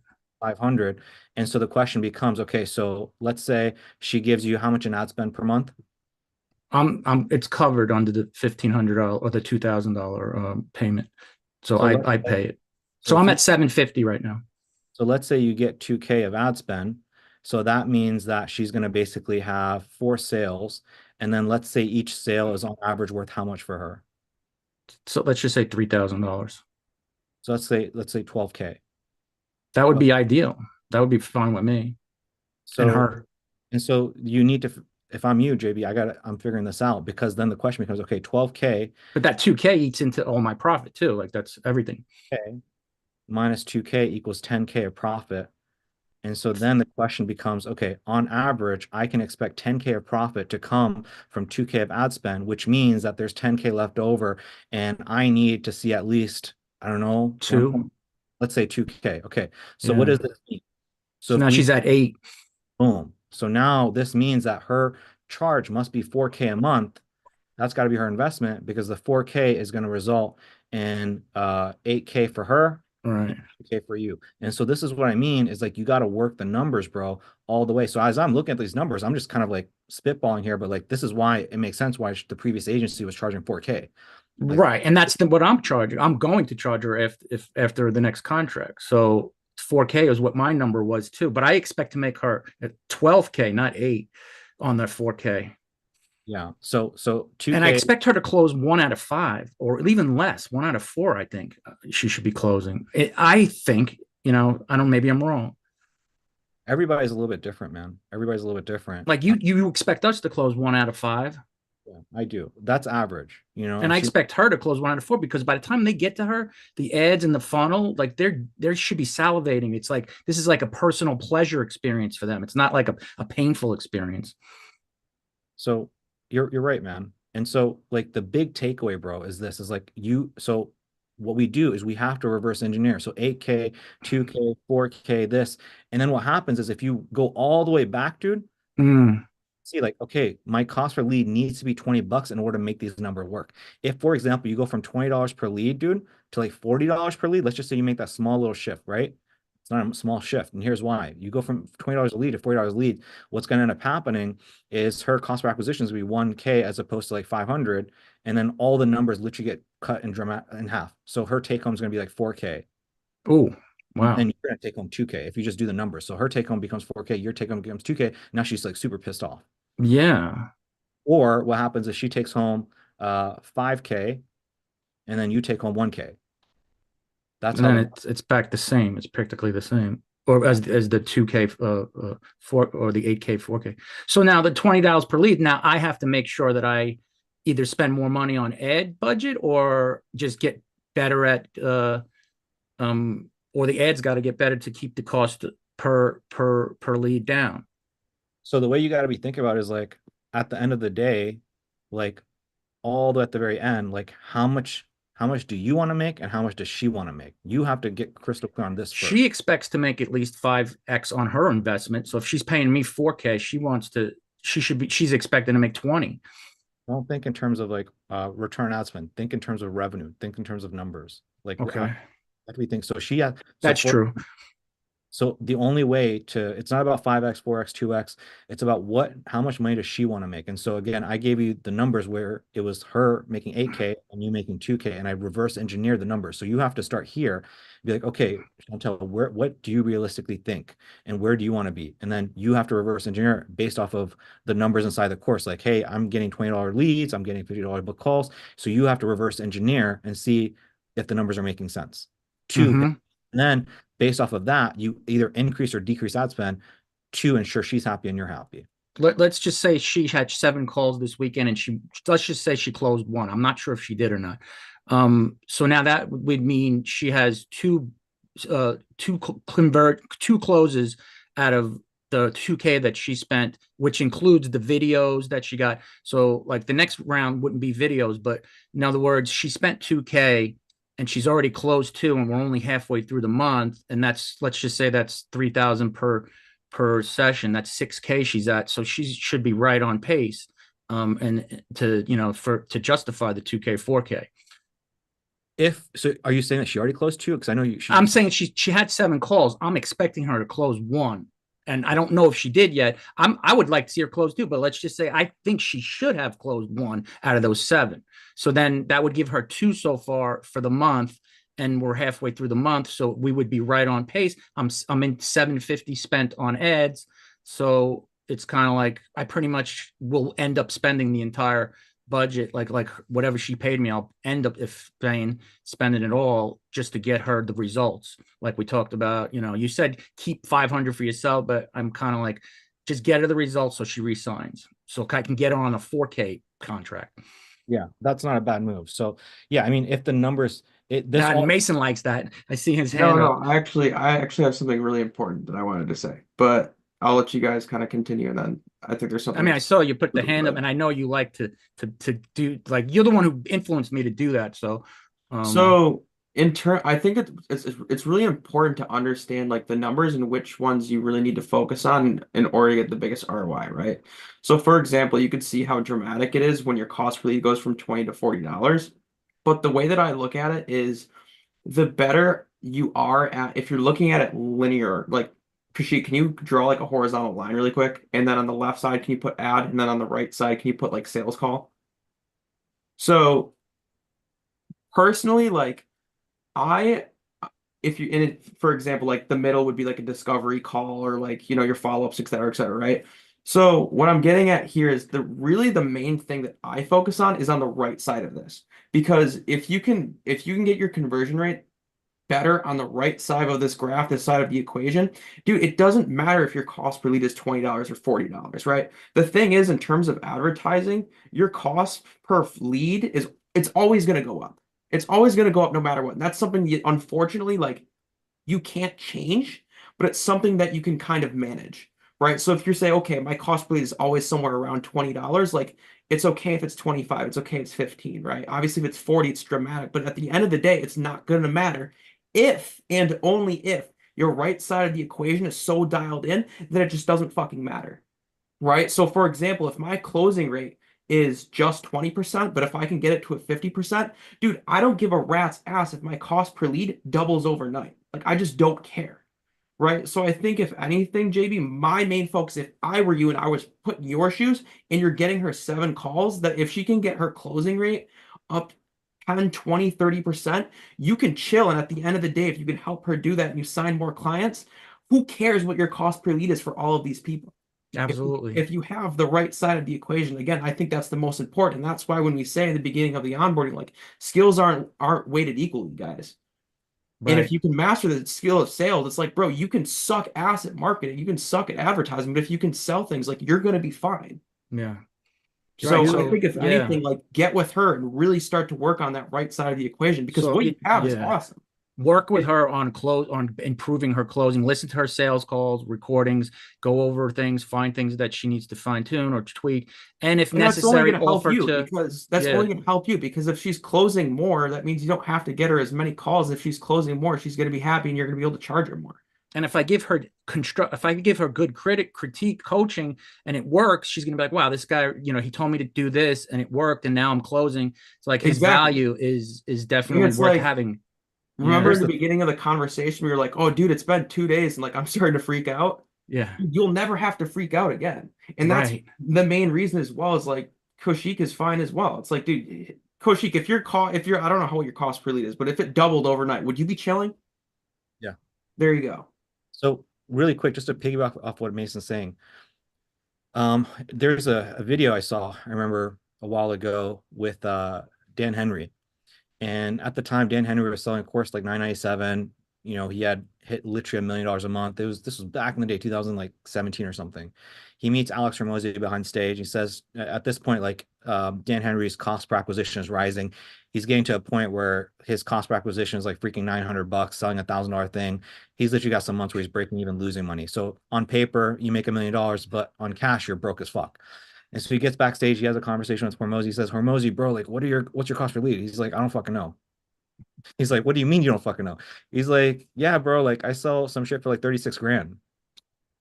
It doesn't really matter." $40. Yeah. So what are we talking about here? So we're talking about lifetime value times conversion rate. So that's what I say. That's what Mason is saying is like you can focus on this and try to keep this low, or you can focus on this and try to keep this high. And this is way easier to focus on because your ads are going to go up and to right, like Mason said. Now, again, this is where it's, hey, how do I get her to charge a premium and how do I get her to charge additional things like a monthly subscription for like touch-ups or some shit? I don't know what the fuck it is. Like there's a way to innovate that industry. I promise you there is. So how do you increase lifetime value where she's not charging 3 grand, where she's charging 6 grand? So me, for example, I get, people are buying 7 Days Video Marketer. After that, they're buying the Center Market Chico. Then they're doing a coaching program. After that, I partner with them. So I'm continuously increasing lifetime value, my average customer's value, because I have additional shit to sell. Right? That's how I figured it out. So you have to focus on this. And if you focus on this, well, then this becomes negligible, like Mason said. I'll be fine. Everything's fine. Now, here's what I will tell you. The reason there is everything that I'm saying, everything that Mason's saying is true. However, there's some truth to this, which is the reality is that you can increase the lifetime value by figuring out, like, again, having high-end back-end offers and all that shit. But then also it's like everybody's got like a natural propensity in terms of the conversion rate of sales. And I would tell you 20% industry standard. So me, I don't hop on every single sales call and say like, yo, I'm going to close this deal. I know, like, for example, if I've got like, a certain number of sales calls a week, I know I'm not going to close all of them. And I'm betting on that. I'm betting on half of them. They're not in the right chapter of their life, whatever. It's not going to work out. They're not going to show up, whatever. So it's like, you have to take 20% would be 1 out of 5. Yeah, exactly. And so Not 1 out of 10. So You know? you have to be mindful of these. The reason you have to be mindful of these numbers is because everybody's not. If she's at 7 and she's not closing, then we've got to fix something. Yeah, No? I mean, I don't know No? what. Yes, maybe. I don't know. I don't know what her Okay. numbers. Yeah, I don't know. I'm just thinking, like, if she had 7 calls over the weekend and nothing closed, I'm thinking, okay, we gotta something's got to get worked on. That's just initially what I'm thinking. So Maybe like, maybe I'm not. so yes, like this stuff is super important, but you do have to work backwards because at the end of the day, like her conversion rate is going to be like 50% or 60%, whatever. And so you do have to worry about the cost per lead. Like I'll tell you, like if my cost per lead doubles, like I'll be fine, but I'm not going to be happy about it. Right. You're gonna fix it. I mean, the only way to fix it is to like make more ads that are going to bring my cost per lead down. Like, yeah, it does matter. You know, don't like completely disregard what, like this is, I would just like, you can't disregard this. What Mason is saying is true, which is like, this is what drives the needle a lot, but like, you got to focus on this too. You can't focus on one or the other. You got to focus on this too. Like the numbers have to make sense. Me, I spend $50 for somebody to initiate checkout, $100 per purchase. Anything more than that, I'm not happy with. That's And just I gotta figure out what those numbers are. What, in other words, she's getting 3,000, 4,000 for a book call, for a book session. I got to figure out how, if some of these numbers are going to be really significant if they go up or down, or maybe not really as significant, because then we can focus more on the conversion of the actual call. Because I think that's where the attention needs to be right at this particular moment. I think that's where it needs to be a little bit more focused on. the biggest thing I'll tell you, JB, is like I said, I keep saying this, I know it sounds like a broken record. If I'm you, the homework that I would do if I were you is take your numbers and work backwards. That's the Okay. best that you can do.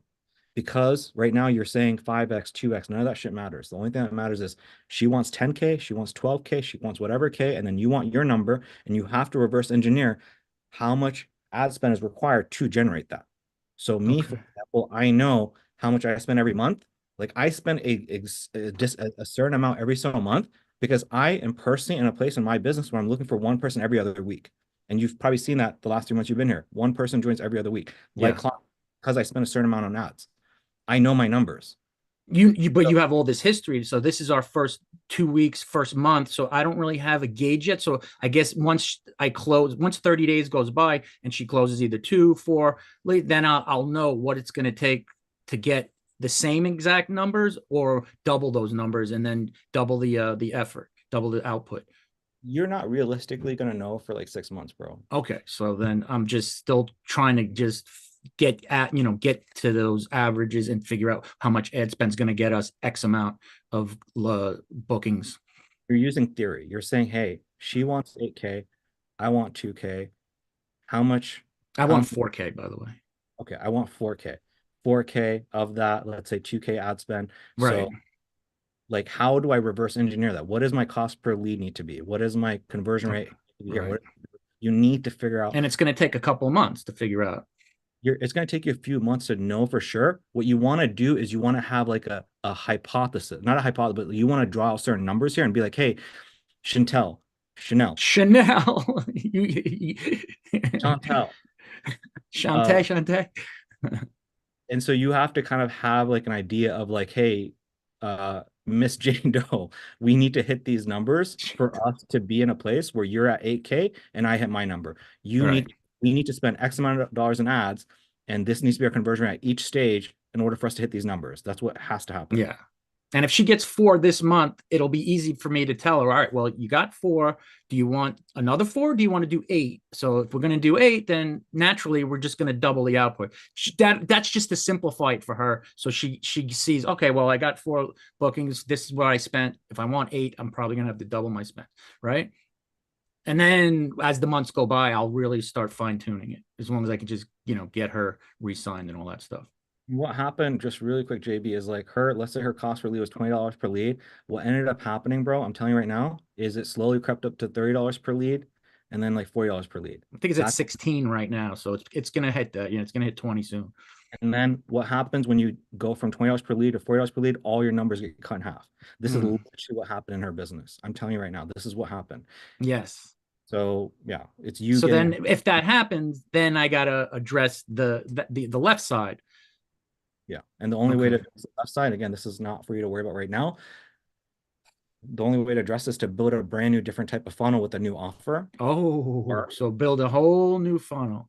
And it goes back to the question I asked earlier. Like when you have it, that's it. You don't got to do nothing.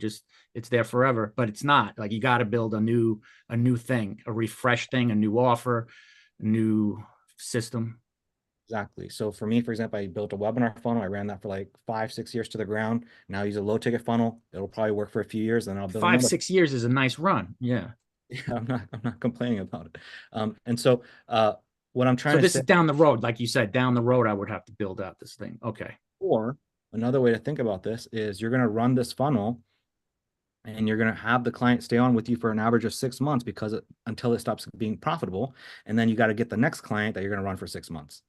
Right, but without losing that first client, then you got to refresh things and make things, you're just going to lose them. So let's say you work with Chantel for 6 months and then she's profitable and then she gets unprofitable or get to the point where she doesn't want to work with you anymore because the numbers don't make sense. Now you find somebody in another state. And you just let her go, like instead of trying to save her? You can't, because the only way you can save her is to build a whole new funnel. Right, I would have to build a whole new thing, and that's just going to be too costly. It's not that it's going to be and it's costly. risky for her. This is what you have to do when you're in a place where you have enough cash that you can invest into R&D and you can find somebody to help you build stuff. This is what I had. So do it before she actually gets ready to dump me. Like have something in the pipeline ready to kind of like launch as soon as she starts getting antsy. Yeah. Okay. So there's no time to ever like rest and chill. Like you're either selling, right. No, innovating. But most people, what I'll tell you, what most agencies do is they do that. They'll work with somebody for a certain amount of time. They know the ads will stop working. They'll go to another person, another person, another person. So what I tell everybody is figure out, if this is like a dentist, figure out how to get this offer to work for 6 months, this offer to work, this offer, this work. This way you get to work with. So right. So you make a different offer for that dentist. Exactly. It doesn't have to necessarily be a whole different funnel. It's just a different offer. Like so the $100 gift card is the offer we're doing right now. So then we just change it to, 50% off your photo shoot, which is like $300. So it's like $150 offer. It's the same dollar, almost the same dollar amount, but different total. Looks totally like a different offer, but the same funnel. Potentially, but like the way I look at it is like, this is a dentist. There's teeth whitening. There's Invisalign. Right. There's another service. And so each of these services is hitting a different kind of person. Somebody that needs Invisalign needs their teeth straightened. Somebody that wants teeth whitening wants their teeth whitened. And so if you're doing boudoir photographer and then you're doing like 4 different angles, ultimately it's for people that want to feel sexy. Right. So you got the moms, you got you got the single, the divorced ladies. So it's not a different service or product. It's just a different target audience. Yeah. Maybe that's another way you can play it. Yeah. But it's not. Yeah. Did I it's a potential. Yeah. What you said is a potential. Am I getting what you're saying, or am I just totally not understanding what you're saying? You got it. Hang on. Okay. Good. All right. Yeah. So reverse engineer it. Reverse engineer. That's the most crucial step for you right now, bro. Other thing I would say is, yes, Mason's right. Yes, everything we're saying is true in terms of working with her, in terms of close rate. But I also said, and lastly, I know we're spending quite a bit of time on this one, guys. But I think this is valuable for everybody. Is like the other thing is like, just be cognizant of her sales abilities, bro. Well, that's the thing is I got to look at her calls and listen to them. I think she can fucking sell, bro. Like so do I. I think she can. She's a shark. Yeah. So it's like, yeah, we like helping with somebody with sales is the most important thing. But like sometimes, like I'll tell you, like she might be good on her own, and you might. She is good. Yeah. So, but she might need one little tweak, like she might just need a little bit of adjustment that she's not aware of, and maybe that's the one thing. So I'll listen to her calls. Even if I have questions, I'll queue up the certain point where maybe I think you would listen to how she delivers a certain line, and maybe you can put some input on that. Yeah. Cool. I just have one more question for Mason. is there any reason why you abandoned the noir look with the super dark background, dark light, bright light on your head, and then going with the white sheet background? I'm actually with Chantel right now. I'm getting ready for my boudoir photo shoot. Oh, so you're the one she I booked was this weekend. I'm the reason you're getting paid this month, buddy. All right, so then we got another one for Chantel. She's got 2 bookings, one over the weekend. So any other reason why you're going lightening it up? No, I'm just not home right now. Oh, all right. That is the absolute answer, because I don't want to not see the film noir look. I like that look. It's like what's that guy's name from since Koshik is taking a piss? Albert Hitchcock. You have a very Alfred Hitchcock kind of look when you're. I've gotten a lot of Casper the Ghost, so I've been trying to up my game on that. Yeah, Casper definitely up in northern New Yeah, I York. don't know why, but my camera, so I'm using my laptop camera now, and but the camera that I bought to put on my computer just makes me look extremely transparent. I think it's cool as fuck. So it's got to get character. Okay, Kurshis is back. Don't say anything else. I'm done. Thank you so much for your time. Were you guys talking shit when I was back again? Is that what you guys were doing? And it was about me this time. You was busting your balls this time. Trevante, what's going on, man? Did you have a question? I know you didn't put anything in here. Did you have a question before Daniel does this presentation? And Daniel, how are you doing, by the way? You hanging in there? Doing good, brother. Cool. You Just good on taking time? it all in. Yeah, learning a lot. Okay. Are you good on time? Is everything cool for you? Oh yeah, I'm good. Okay, cool. Are we scaring you away, or are you getting value from it? Nah, dude. No, this is all stuff like subject matter I'm always running in my head and playing these scenarios in my head. Some things I've just kind of dealt with myself, and kind of seeing different perspectives was great. Cool, man. Yeah, man. Hopefully you kind of heard some of the stuff and you're like, you're not alone and it's not strange or weird or any of that stuff. So hopefully that's been kind of good for you to hear that and comforting. Cool, man. Well, we'll circle to you. I wanted to ask Trevante if you had any questions, and then we'll circle to you, Daniel. Trevante, how you doing? I'm doing great, man. I'm doing great. Just glad to be here. I had some things come up at the end of my week last week, but I was gonna update that in our group chat with me, you, and Mason. I don't have any new updated questions and stuff like that. I'm hoping I will get a lot more stuff done this week. But just like I said, I'll drop any questions or update in our group chat. So and I definitely don't want to hold up Daniel any longer. So yeah. Okay, cool. Yeah, man. I think at this point we're like 4 weeks into running ads. So I think whatever leads you have, let's follow up them and let's do what we need to do.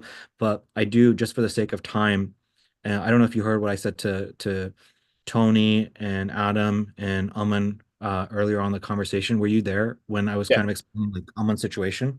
Yeah. Mm-hmm. It's like that's where I always want to get with people within the 3 months time is I want you to have the niche selected. I want you to have a niche funnel. I want you at least try to be getting discovery sales, because that's the real game. You know what I mean? If you guys can be there, I know you're fed for the rest of your life. I know sooner or later you're going to close and you'll be okay. So my goal is always to get people there.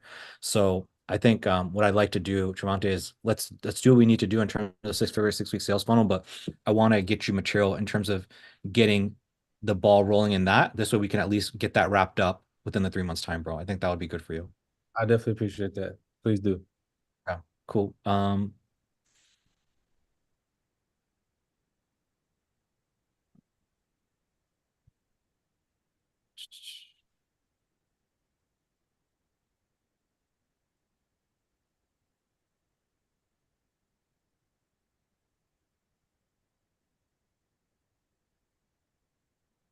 Okay. Cool, guys. Well, that's pretty much everything that we've got. Oh, Jacob, what's going on, man? You've been quiet, bro.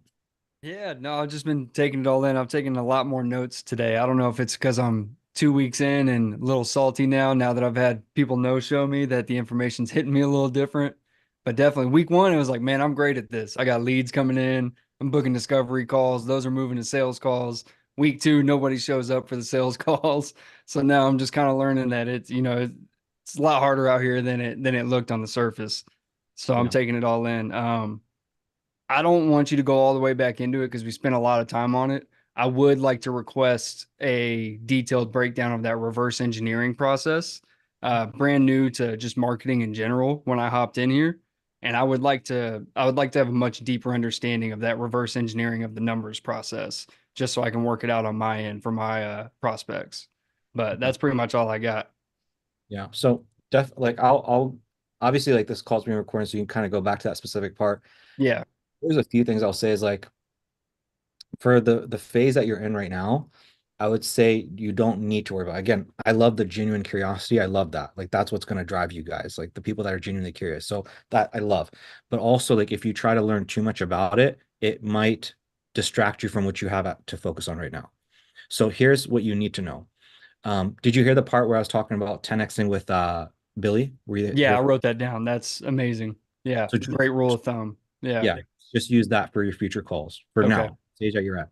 What I'm Okay. talking about is different. So for me, for example, like if I'm looking at like my bank account, there's a certain amount of revenue I want to hit every single month.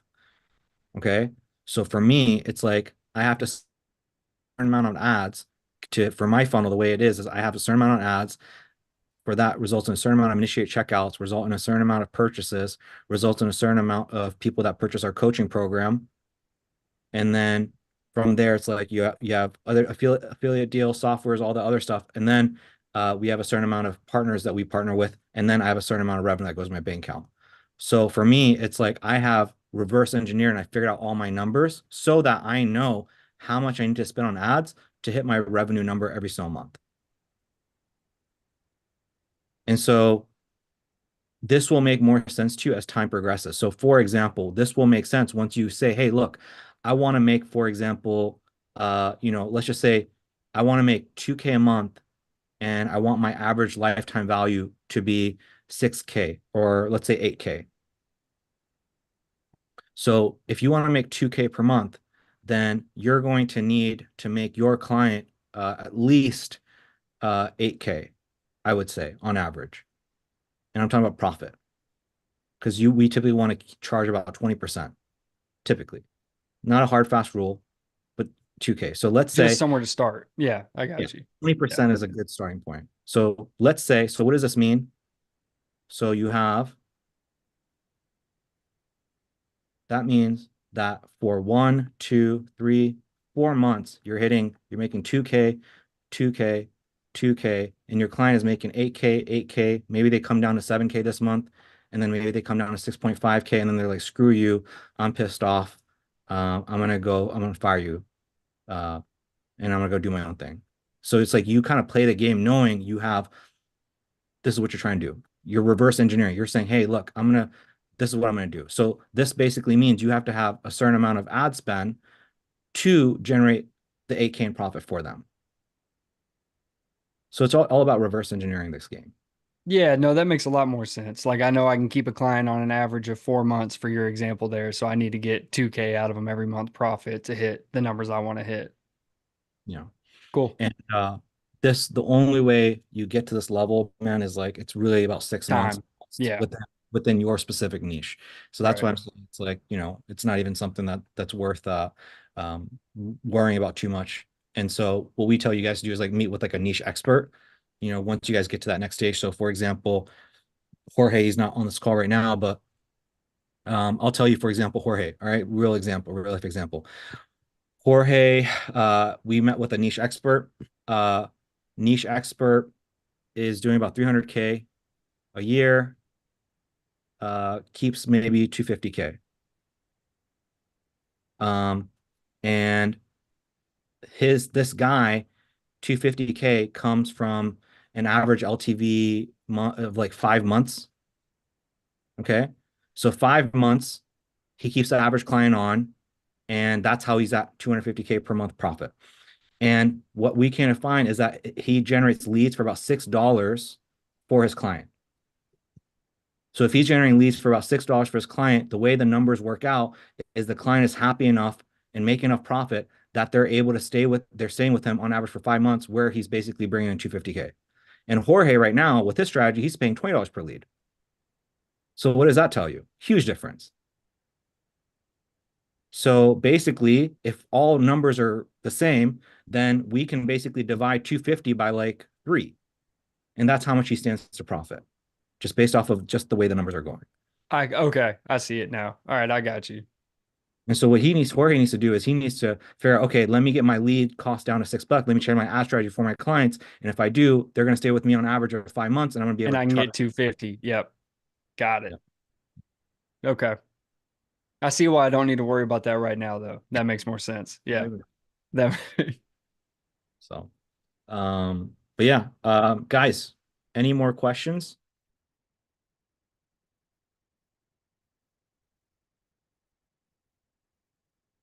Okay, Daniel, the stage is yours, my bro.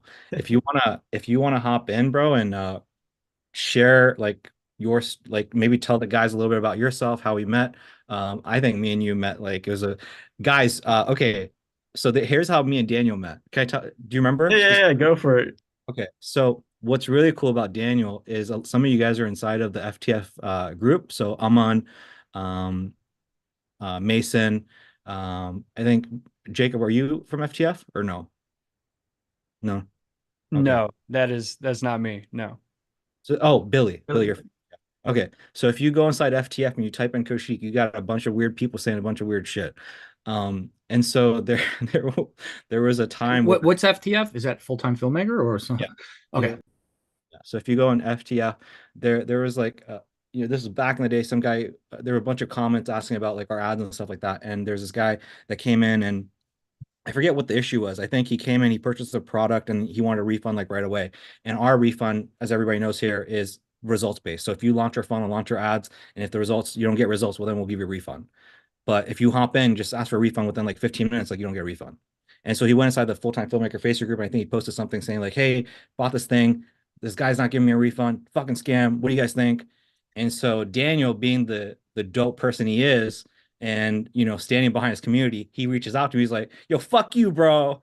Like I didn't say F you, but I just say, hey man, it's kind of messed up, like what you did to this guy. Like, because the guy was also throwing like saying, my mom just died, I gave him a reason and he's still not. And he was giving a very one-sided take because, as you know, Koshik, he wasn't posting any evidence or back and forth messages that were happening behind the scenes with you, right? Yeah.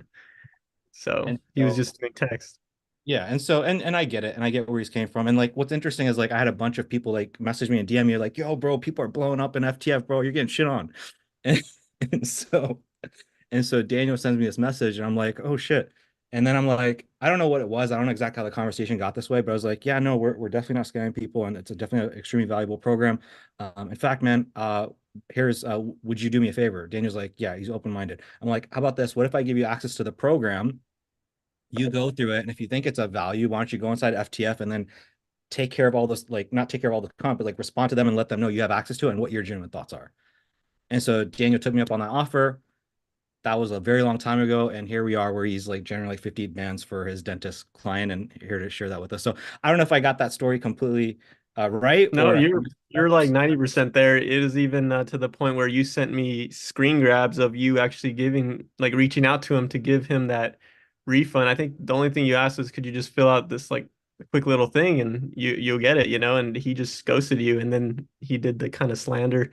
I just posted my end like, hey, actually I commented on that post because it was getting so much traction, and it really probably your cost per click was about to go up. I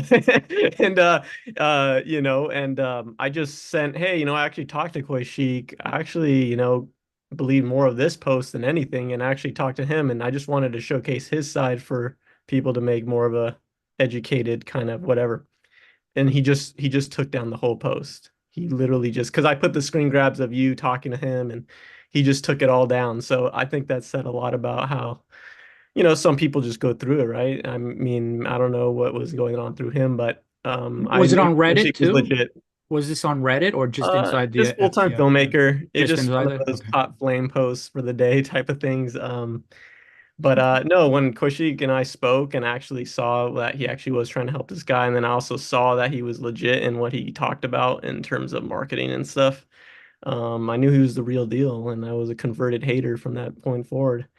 No, I'm just messing, but no, I mean, like, yeah, so you totally got that right. And yeah, I mean, I'm super grateful for him and just the community that you guys had on Facebook. And I've for sure had needed to reach out more. I just usually go in there for a technical issue, but for the most part, man, it's like game changing. So I'm ready to show you guys what I've been doing and up to cooking up. And it's just, it all started with the funnel that we created for ourselves using Quashik scripting and all that. So I'm going to share my screen right now. Guys, as Daniel was hopping in here, I basically took some of my questions. I took your guys' question and I sent that over to Daniel to prepare. I sent a Loom video. If I'm you guys, I know I'll be doing this. I'm going to be taking some notes out here on the side. I would employ you guys to take notes as well. If you guys, see something that you guys want more elaboration on, and there will be a section, after Daniel's kind of done this presentation, we'll kind of do a Q&A, so that we can all kind of get a tremendous amount of value from this. But sorry, Daniel, go and take it away, man. Oh, you're good. You're good. So it all started with this, right? Making the video, making the script. Unfortunately, I don't have my original funnel for when I ran the course, right? To run our own funnel to get different niches and kind of figure out ourselves on who do we actually want to niche down in. So, it all started with this. So are you a business owner based in SoCal, but feel stuck or unsure of exactly what you need to do to bring in more profit without spending more time on your business? Maybe you've tried posting content, boom, and sure enough, it hit. And I think the cost per lead was like super low. Unfortunately, it was on ClickFunnels. I have since migrated to Go High Level, and I was kind of a noob at the time. I didn't really do good at like tracking, retaining my funnel assets and stuff, and through the transfer. So, but that's what got me into dental world is I actually closed my dentist, and I think she had objections, but I just told her, hey, listen, like, this may seem like all voodoo and new to you because you come from, you're a new practice owner. You're building new ground, and you're kind of just always been in the dental sphere all your life, learning, how to work with patients. But I actually met you through this very thing that I'm talking about building for you, right? So a funnel. So she was just like, you're right. Like he's like, so basically she was kind of understood at that point, even though she had very, she didn't really understand too much. Like she knew, like she met me through this ad. She clicked on an ad and she's talking to me right now. And I basically essentially said, hey, we could get patients doing the same thing. So from there, I just worked with her. I think it was free to fee. And then after a month, she just started paying me. And then because she started getting some results, right? So yeah, I'm pretty much going to show you guys the funnel here. I do have some notes just to make sure I'm on pace. But so the ad, let me know if you see this Miro post or this board. You guys all see it? Cool. So this was the original ad. It didn't do too well. And then at some certain point, I was just thinking, oh, it's targeting, I'm not going to immediately change the ad. I just created the creative. So let me go ahead and, I kind of did what Koshik says, funnel hack. So I just went to see what other people in the market are doing. And all I changed was I added $2,000 off. I already have all these features. Let's see. Yeah, if there's a way to zoom in here. Actually, may have forgotten. Is it zooming in or? Oh, on the bottom right-hand corner, there's like a plus. Bottom right-hand corner. Cool. All right, cool. So this was the original ad. Boom, free consultation. This is what I was kind of seeing around the marketplace. So I was funnel hacking in the beginning, right?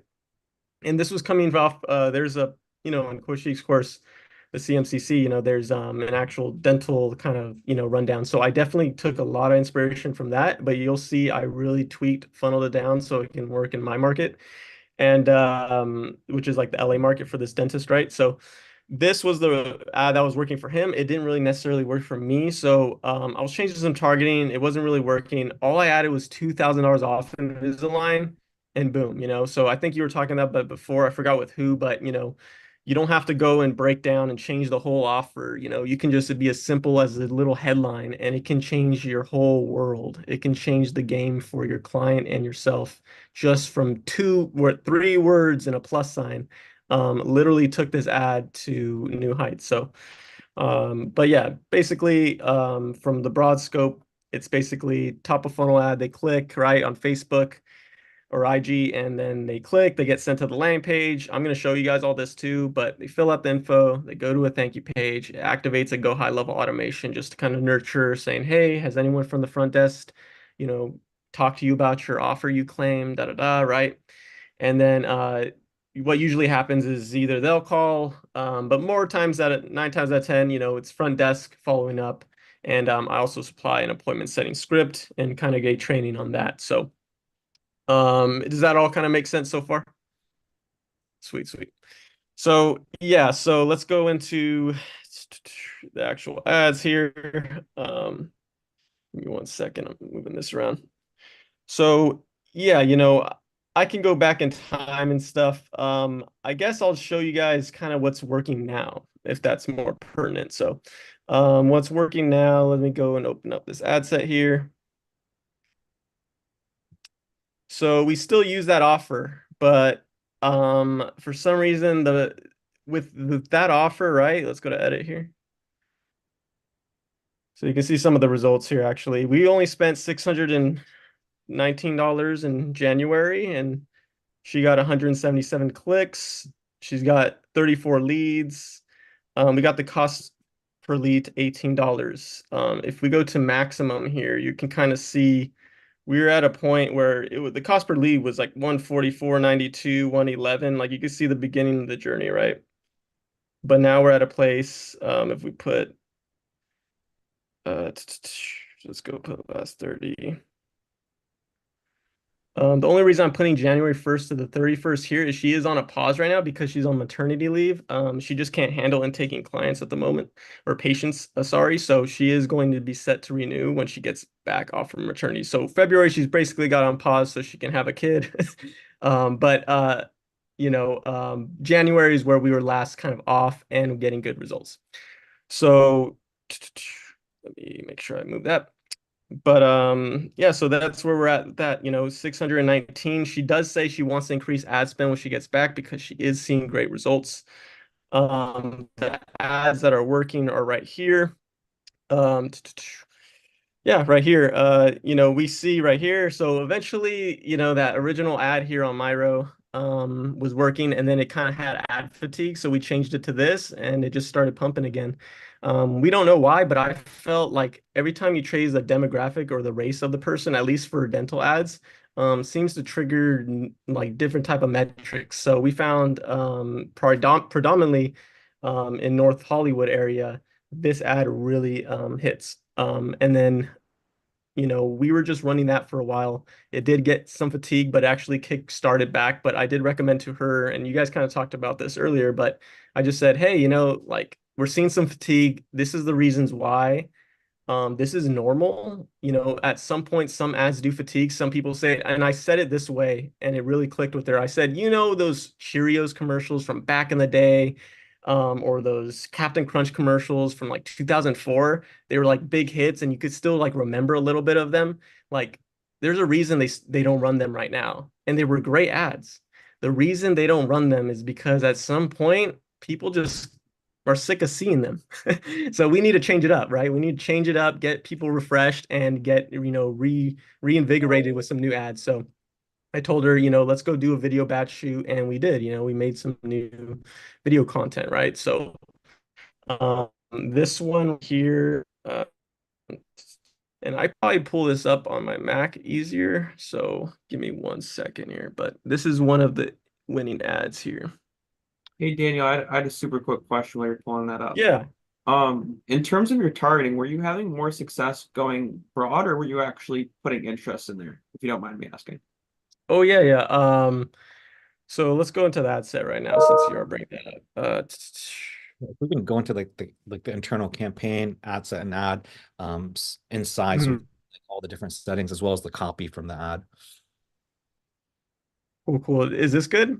Like showing this stuff? Yeah. Cool. So let me just make sure okay, cool.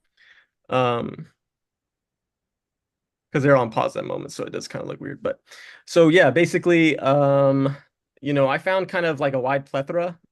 So Mason, it was originally just switching to pretty. and then we switched to beauty.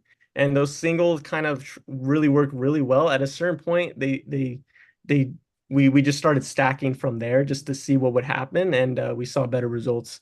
So, I thought of somebody who wants, straight teeth as somebody that's going to, be into fitness, be into beauty, be into pretty, be into health and wellness. And I even put frequent travelers because I think, well, if people are, frequent travelers, they always want to meet new people, right? So, they don't want to be, held up by, maybe a set of teeth they're insecure by. So I really went to the mind of like who is somebody that actually wants to go through like a 2 to 3 year process to go through this kind of not extraneous, but this whole process just to straighten your teeth, right? So I thought about what are the pain points of that person. So, and that kind of, I learned from the dentist as well, asking her a bunch of questions. So it's a lot of interest stacking. Placements are Facebook feed, IG feed, Facebook video feeds, Instagram Explorer, Home, Stories. Those tend to be the ones we use. And, the ads are just, I have them all kind of compete with each other just to see who wins out. And as you can see, you can kind of see where Facebook allocates different amounts and then their link clicks. It seems like this one's the best. So this is the one I'm about to show you right here. Do you Can you like run through- recrop them for vertical and for landscape when you put them in the Yes, different so placements? I think this one's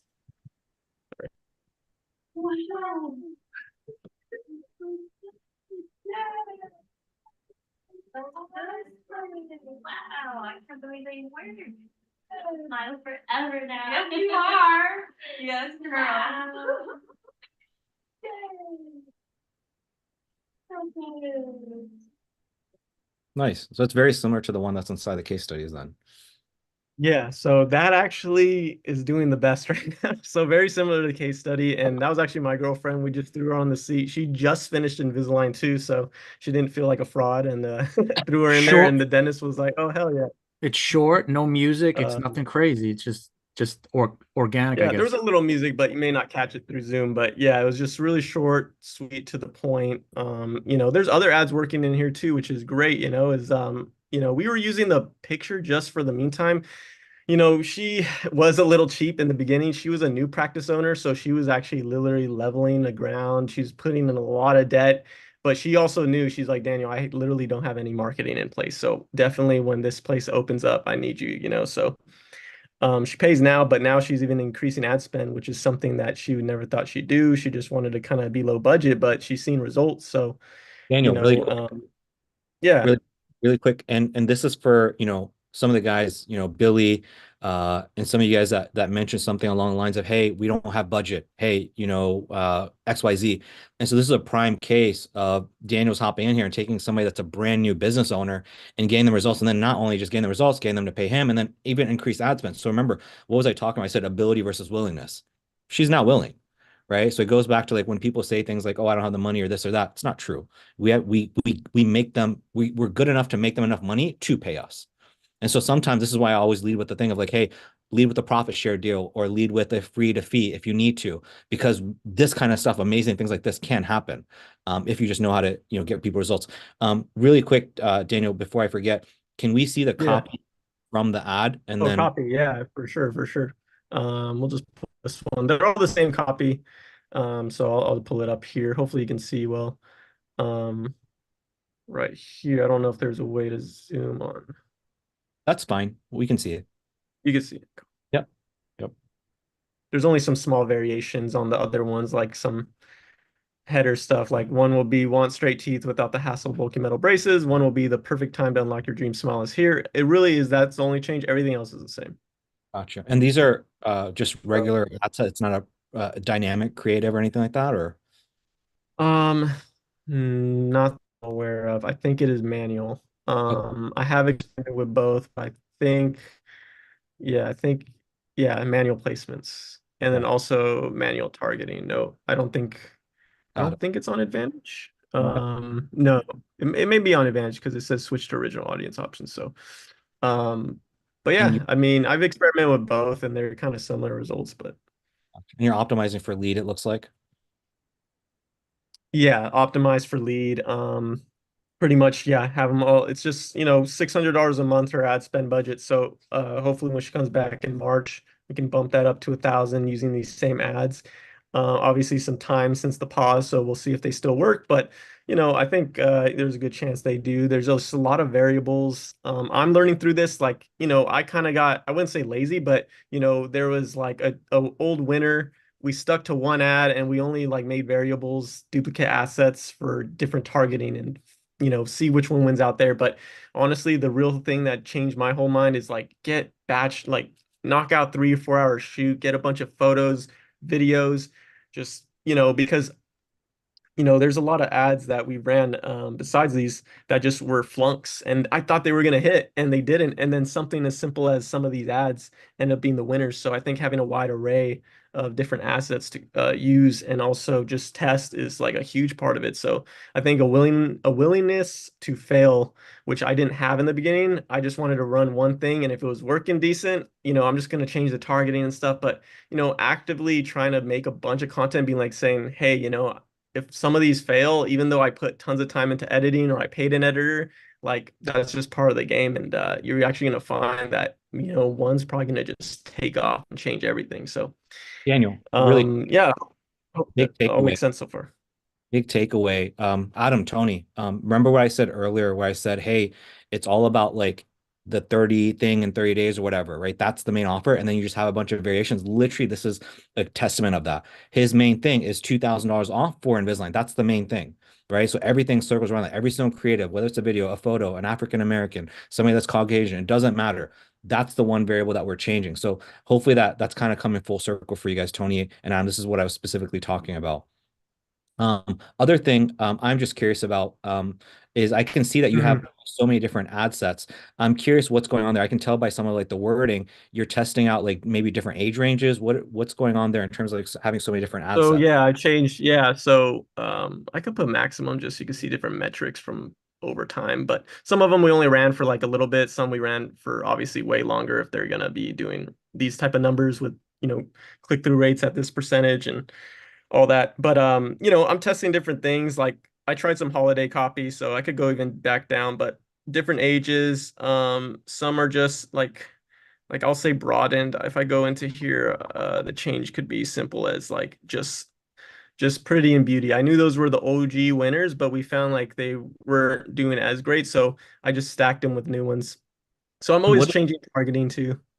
what is your definition or your way of knowing when to kill an ad set and build a new one? Like, is there like a certain cost per lead that you're looking for? Like, what's causing you to say, hey, I given this one a shot and I'm going to move on and test something else? Like, what is that? How are you? Yeah, if the reach hits like, or the impressions or reach hits like 1,000, usually I say that's enough data. I know it probably isn't, and there's some people in the game that will need way more data to make a decision. But for the most part, I always felt like after 1,000 reach, like things wouldn't really change, at least in the dental world. So I would just make a judgment call around 1,000 to 1,500 reach and just kind of go based off the metrics, what I'm seeing in terms of link clicks, cost per unique link click, the unique click-through rate, and I would kind of make a judgment call from there. So maybe I was a little aggressive, but I also felt like it got me to these promised land targeting like places very quickly because I was able to see, a little bit of like what was the winner and what was not. So obviously you can see I spent a little bit more. Sometimes I would wait a little bit more than 1,000 reach. And then I'm like, okay, this one's a dud. I shouldn't have waited to 2,600 reach just to find out like it's not going to pump 2 or 3 after, it only pumped 1. So sometimes I would hold too much hope and I would have to be like, hey, let's put the aggression on. Let's just be like, hey, 1,000 reach is enough for me to make a judgment call. I don't know if it's different for other, niches. It may be, but that's kind of how my headway was into it. No, I think the 1,000 is perfect. Like I bring up that inside of week 4 of the material. I'm like, hey, make a judgment call at about 1,000 reach or 1,000 impression.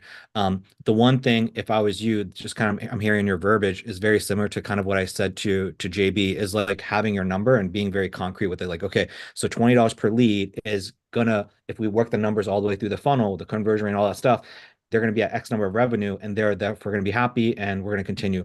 So it's like being very deliberate. I think that's super important. Again, once you're scaling, you got like 10 different dentists, like being very deliberate with your cost per lead, cost per XYZ. Yeah, and then exactly. And you know, this is kind of I wasn't really good. She's my first client, so I wasn't really good at tracking and stuff. I would just kind of take the ad manager and then just put the month I want to know the data. But obviously Kaushik's so right when you got to do your hygiene because look at you can just look back to back on these months and you can really have like a visual IQ on like where are things going, are things getting worse. So, you know, it's definitely homework I'm you know, adding into. But for this call, I wanted to go into crucial months.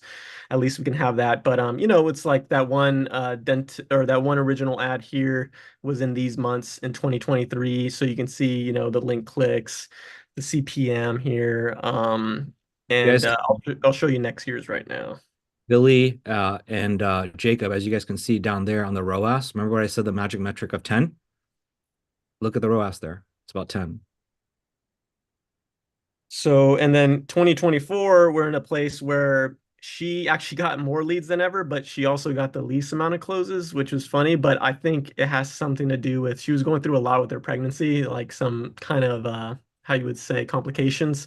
So, you know, I wasn't too hard on her. I know she's also very emotional on the eighth month, right? So I was also very, you know, tactful on how I'd speak with her and stuff. So, but you know, for March, I think she's gonna have hopefully she looks like she's doing good. We had a call the other day just to see how her baby was and stuff, and she seems like she's in a very positive spirits and everything's going well. So I hope March we can kind of like go like, hey, look at we're getting these metrics better than we ever have been. I think if we hone down the sales process, da da da, right? So but you know, these are the metrics now, right? We got our CPM down, the link clicks are through the roof compared. These are all the same ad spend amounts, by the way. Like 540, 600. So everything's the same in terms of ad spend. And you're looking at almost like double, 1.5, 2 times the amount of link clicks. What's your When did she start working with you? When did you start working with you? I'm sorry. I would say around April, right Okay. here. I think like towards the last week. So, but yeah, May, June, July, August. So, One thing that you should be mindful of, Daniel, as I'm looking at this data, is it Mhm. looks like your CPM, bro, was like around $30. Mhm. And now it's dropped to $18. And so what's the unique click-through rate here? Unique click-through rate. So I'm curious what the unique click-through rate would be here versus Uh-huh. the home page. Yeah. So you got a 19%.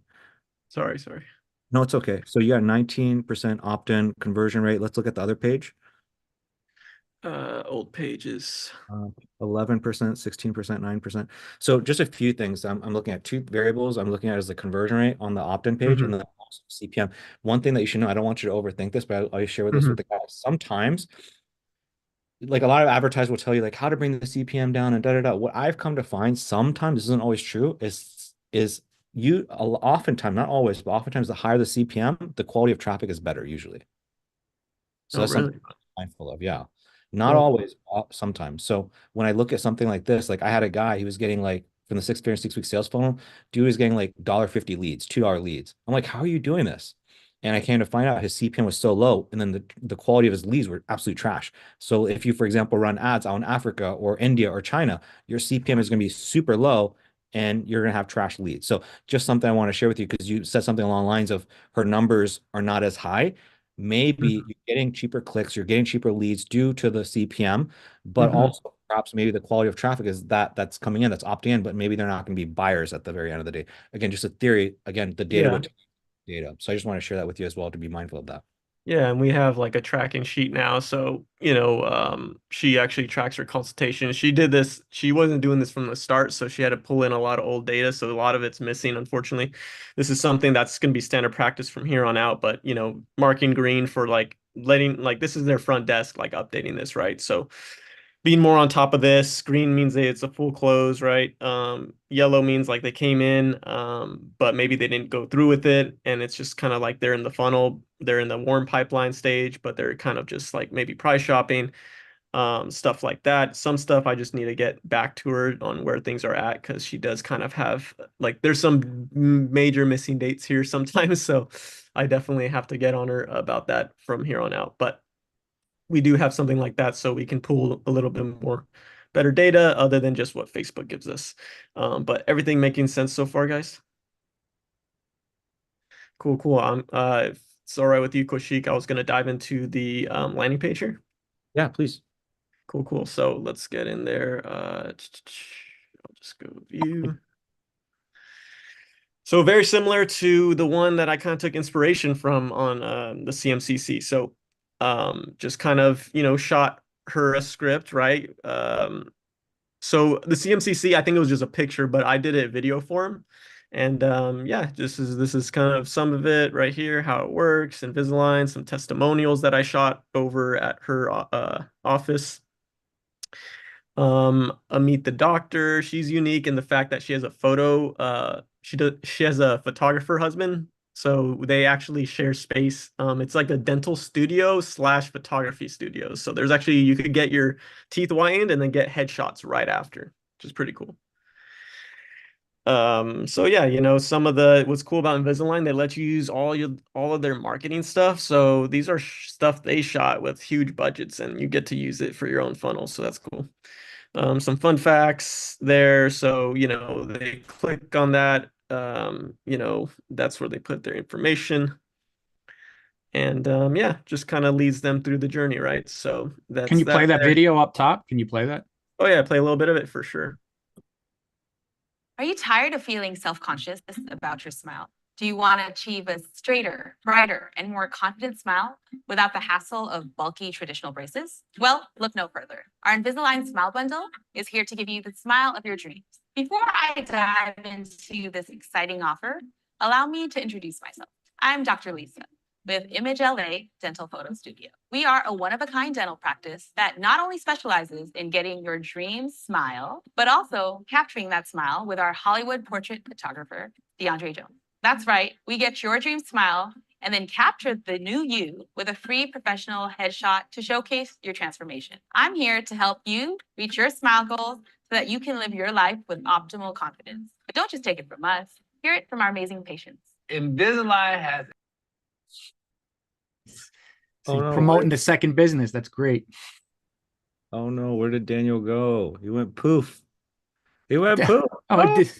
The thing, actually my speech as well. When I was in acting school, they said that my speech was a little off. Sorry guys, sorry. Once I started using trying to find where the ad went.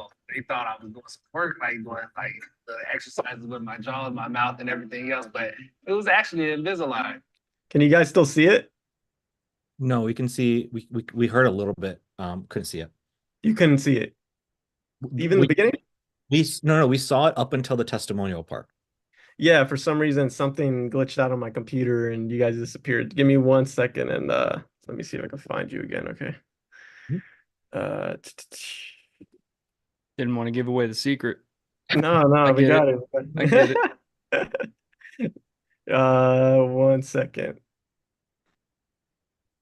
All right, desktop 1 here. All right, you guys can see it again? Yep. Cool. And then also I smile 100 times more now that I have Invisalign. My teeth look like how they look. My life has changed since completing Invisalign. My teeth are now extra perfect, but it's totally reset my jaw, so I'm no longer clenching and grinding at night. I don't have headaches anymore. I used to wake up with headaches because my bite was so out of alignment. Now, again, extra perfect, no more headaches. My masseter muscle went down and I just feel great. I'm very thankful to be able to improve my patients' lives through helping them achieve their desired smile. The smile is such a powerful and yet simple way to share joy and spread your light. Let's be honest, no one enjoys smiling if they don't like their teeth. I love the journey to helping my patients find that confidence in their smiles and in their life. Call me a life coach, a therapist, or your dentist bestie. I'm in this to help you shine. That's why our experienced team of dental professionals will work with you to create a personalized treatment plan using the best in clear aligner technology. And with our exclusive Invisalign Smile Bundle, you'll save over $1,000 with all of these amazing free bonuses, which include free consultation, free teeth whitening, free removable retainers, free photo shoot, and the best part, you can achieve the smile of your dreams with the convenience and the comfort of clear removable aligners. No more metal brackets and wires, no more diet restrictions, and no more discomfort. Don't wait any longer to get the smile you deserve. With our Invisalign Smile Bundle, you'll not only achieve the straighter, brighter smile you want, but you'll also save over $1,000 in the process. Book your appointment now to take advantage of this limited time offer. And remember, With only 9 spots available, you'll want to sign up now to see for yourself how our Invisalign Smile Bundle can change your life. With over $1,000 in savings, there's never been a better time to invest in your smile. So smile more and live better.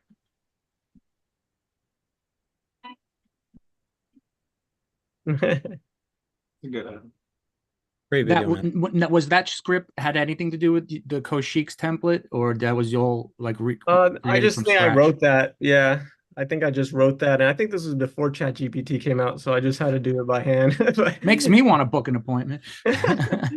But Nice teeth. yeah, I didn't even realize it still says 1,000. It's 2,000 now, but I think no one's gonna fuss if they're like, oh well, the deal's better now, so should be fine. I didn't even realize it, but yeah, I mean, but yeah, that's pretty much the landing page video right there, and then it goes into if someone wants to see a little bit more of the full testimonials, they're accessible as well down below, and I can show you guys a thank you page as well here. Can I ask a quick question on that last yeah. page? How many times did you have to tweak that opt-in page, or was it just perfect from the get-go? I think that's the only thing I added was the $2,000 above the video. Okay. Was when I saw it hit on the ad side. So this original ad wasn't hitting the mark. I didn't really have any text above that video. So when I saw this really hit on the top of funnel side with people getting more clicks, more leads coming in, I was just like, let me add that to the. So I pretty much did it as soon as I saw results coming from this ad. All that changed was me adding $2,000 off. I just subsequently put that on the landing page video, like above Yeah, it. you just found out that's what yeah, people yeah. wanted to see. Yeah, so then I'm like, I'll flash it there too, because Right. what she talks about a lot is like alignment, right? So alignment with the ads to the landing page. Basically, every step of the funnel, it feels like it's all branded, it all works in cohesion, right? So I just try to keep that in mind when I would see things hit. Cool, thank you. Great takeaway. Yeah, it's the thank you page here. It's very basic. It goes to their go high level number, but it'll do one of those little forwards to their actual office number. But that's like their go high level number, so we can just track stuff. Yeah, very straightforward here. Nothing too crazy. I know we could go calendar style and do things, but we found that talking on the phone with something so interpersonal, like with teeth, I just feel like a human is a little more needed at the time than just a book. But we are talking virtual consultations, something dentists are doing now where they can just like virtually do a consult now. So maybe that's something that I could think about for incorporating in the future. But So for now, you're just doing phone calls, or they actually come to the office and book a walk-in? So they'll call, and then we have an appointment setting script that we go through. I usually set some like expectations with whoever's reading it. I train usually the front desk on it, like we go through a role play or whatever. But I'll just say, hey, like these are notes before you get started. Call leads ASAP. 5 minutes is best. Before you pick up the phone, always start with a smile. Because you being in a mood or like don't want to do this and you're kind of like begrudgingly like grabbing the phone, like it's gonna come off through, and that may lead to somebody not coming through the office. So print the script, have it in front of you. Always start with excitement. See every single call as an opportunity to create an incredible first impression on a potential lifelong patient. If they answer, you need to schedule them. Ideally, your next opening or as soon as they can. The chances of them calling you back or you calling them back will dip significantly as time passes. If they answer, we must try as hard as possible to schedule them. If they say, but can you call me back later? Tell them it will only take 30 seconds and you have limited spots open. So, and then I have an objection handling like stuff down below for every single objection that's probably possible. But of course they can throw you with a curveball, but but yeah, so if at the very end of the script, they can always ask them, before I go, would any of your friends or family like to take advantage of this offer as well? We've actually had that work a few times, which is great. But it's like the little things, right? I forgot who I took inspiration from the script and kind of modified it. I think if you guys know Joel Kaplan, I think that's his name. Kind of took a little bit inspiration from his scripting here. Just got to give credit where it's due. But yeah, it's just kind of standard stuff too. I could share with you guys this as well. But yeah, this is just like how they get these people booked in, right? Is the front desk, are they sales reps or they're just like front desk phone Uh, people? they're just front desk. Like they're just like pretty much almost like borderline hygienist. I see I've in her office, she's kind of like new, so I see the front desk jump into like going from front desk and wash her hands, and now she's working on a patient. So, it is a lot for her. I understand. Since she's a new practice, I probably do see a lot of more like, you know, things that, for some reason my thing's not working. Sorry, guys. Doesn't want me to click. But yeah, um, no, they aren't salespeople, and that's why I kind of have to coax them a little bit, on how to do this. And I just tell like the dentist to be very nice about it because at the end of the day, you are putting on a little bit of an extra job on her, him or her. So just be tactful and just, say this is basically a way to get people in a very quick and efficient way, right? And it's just small little questions like, can you tell me on a little bit about what you would like to achieve with Invisalign, right? Because you kind of talk to them like, hey, I saw you got this offer, right? Like, can you tell me more about the issue you're looking to fix? If you got a minute, yeah, I got a minute. Cool. So can you tell me a little bit about what you like to achieve with Invisalign? They'll say, oh, I just have a little crooked da-da-da in the front. I'm like, okay, on a scale of 1 to 10, how satisfied are you with the current appearance of your teeth? And if it's a low number like 2, 3, 1, 0, you're probably going to get them in the door. If they say like 9, 10, I find those people are very hard to get booked, funny enough. But if they have more insecurity, like they're very not satisfied, you'll find them coming through. They're easier to get in the door. Have you tried any other orthodontic treatments, right? You're just kind of they're feeling felt and heard. What is your motivation for seeking Invisalign treatment? How soon are you wanting to fix this? Very important. If they say soon, ASAP, whatever type of wording like that, it's basically, like you don't have to like sell nothing, right? And you shouldn't ever have to in an appointment setting. It's just to get them booked and claim the offer, right? It's great. So based on what you answered, we definitely think you are a great fit. Now, we need to get you in the office before the voucher for a free consult expires in 5 days, as these vouchers are only available to people like you that really need it and are ready to commit now to fixing their pain. Sound fair? Yeah, that makes sense. Cool. So we have an opening on this day and time. Which one works best for you? And then get them scheduled. Great. We have you scheduled for this day and time. And then this is something that, the dentist goes on and off about. She does it sometimes, doesn't do, but like a 50% security deposit. If they show up, they get it back, even if they don't go through with treatment. We're trying to do that to weed out some of the lower quality leads that either no show, right? But people do fight you on this. They'll be like, oh, I don't want, to put a $50 deposit, whatever. But usually I explain it this way, like, we'll fully refund you the 50, so as long as you come to your appointment. This will ensure us of two things. One, you're serious about using this voucher, and two, we don't want anyone to lose out on this offer because a spot was taken by someone who ended up not showing. It's not fair to us or others. Sound good? And it's worked a few times, but it's also had people push back and hang up before. So it's honestly hit and miss. I told the dentist she could use it at her discretion. She could just book them in without saying, asking for a deposit. But sometimes she feels inclined to do it. So, but it's all this makes sense so far. Cool. So yeah, wonderful. We're all set for this date and time. And then, if they hit an objection, the first thing you want to do is empathize. The second thing you want to do is reason. The third is ask. And the fourth is silence.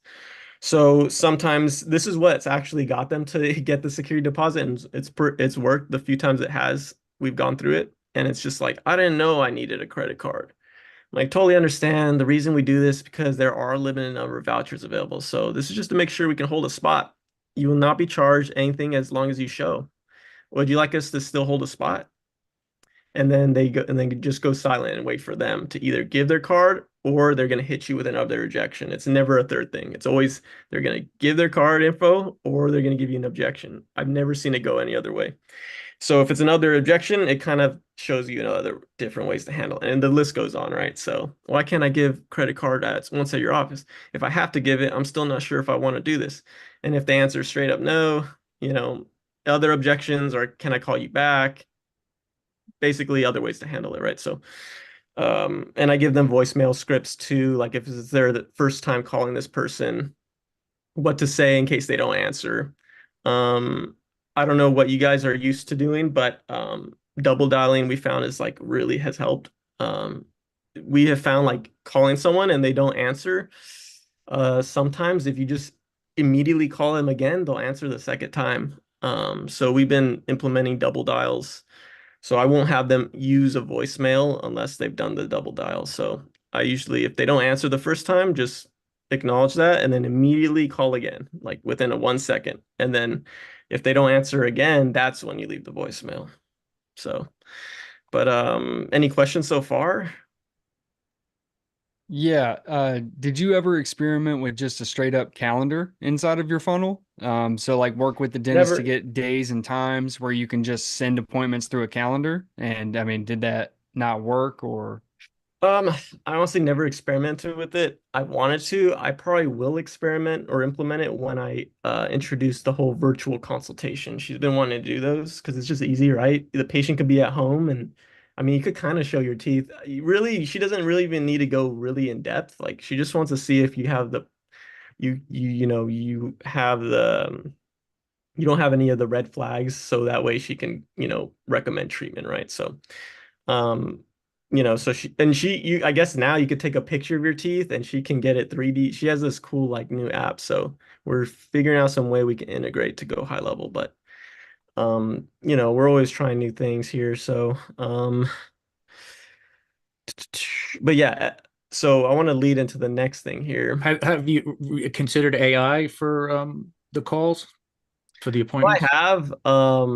I just like there's so much new AI stuff coming out. I know Go High Level has their own.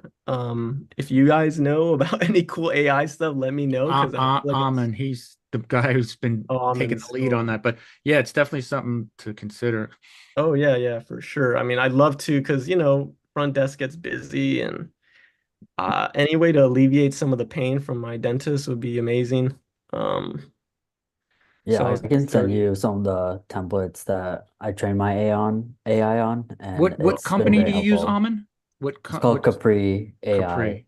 But right Yeah. now it's like none of like it's I don't know, something's not working, but when it does like sorry, this is just recent, but yeah, it's been like booking calls for my clients who can't get to the phone on time. So it's really cool. I'll send you some more info on that if Cool. you need Thanks, it. Alan. For Yeah. sure. Sure. I can leave some of my details below. But yeah, I mean, this is the main funnel we're running, right? The one that you see brings in Invisalign and all that stuff. But the other ones, so we've implemented different SMS reactivation campaigns. Unfortunately, I don't really have too much data on this, that she wouldn't really drag anything around. And then if I call her or email her saying, hey, where are things at? Who's closed, whatever, she just kind of gives me kind of a number off the top of her head. I think it's close to 40 from all the ones we ran. I will show you what we actually did run. Um, I think there's one pipeline that was deleted because she kept getting confused and clicking on that one. But anyways, in total, I think 40 turned into hot leads, and this was a referral based reactivation campaign. So I'll show you that now. Those were all closed bookings, right? Because So the hot I leads, saw the yeah. numbers. So the hot leads, yeah, most of those like 90%, 80% were like bookings because they pretty much said I know somebody and I already like basically like you'll see right now. It'll explain a little more once you see the actual text how we get them. But let me just make sure I'm on the right one. SMS reactivation. Let's see here.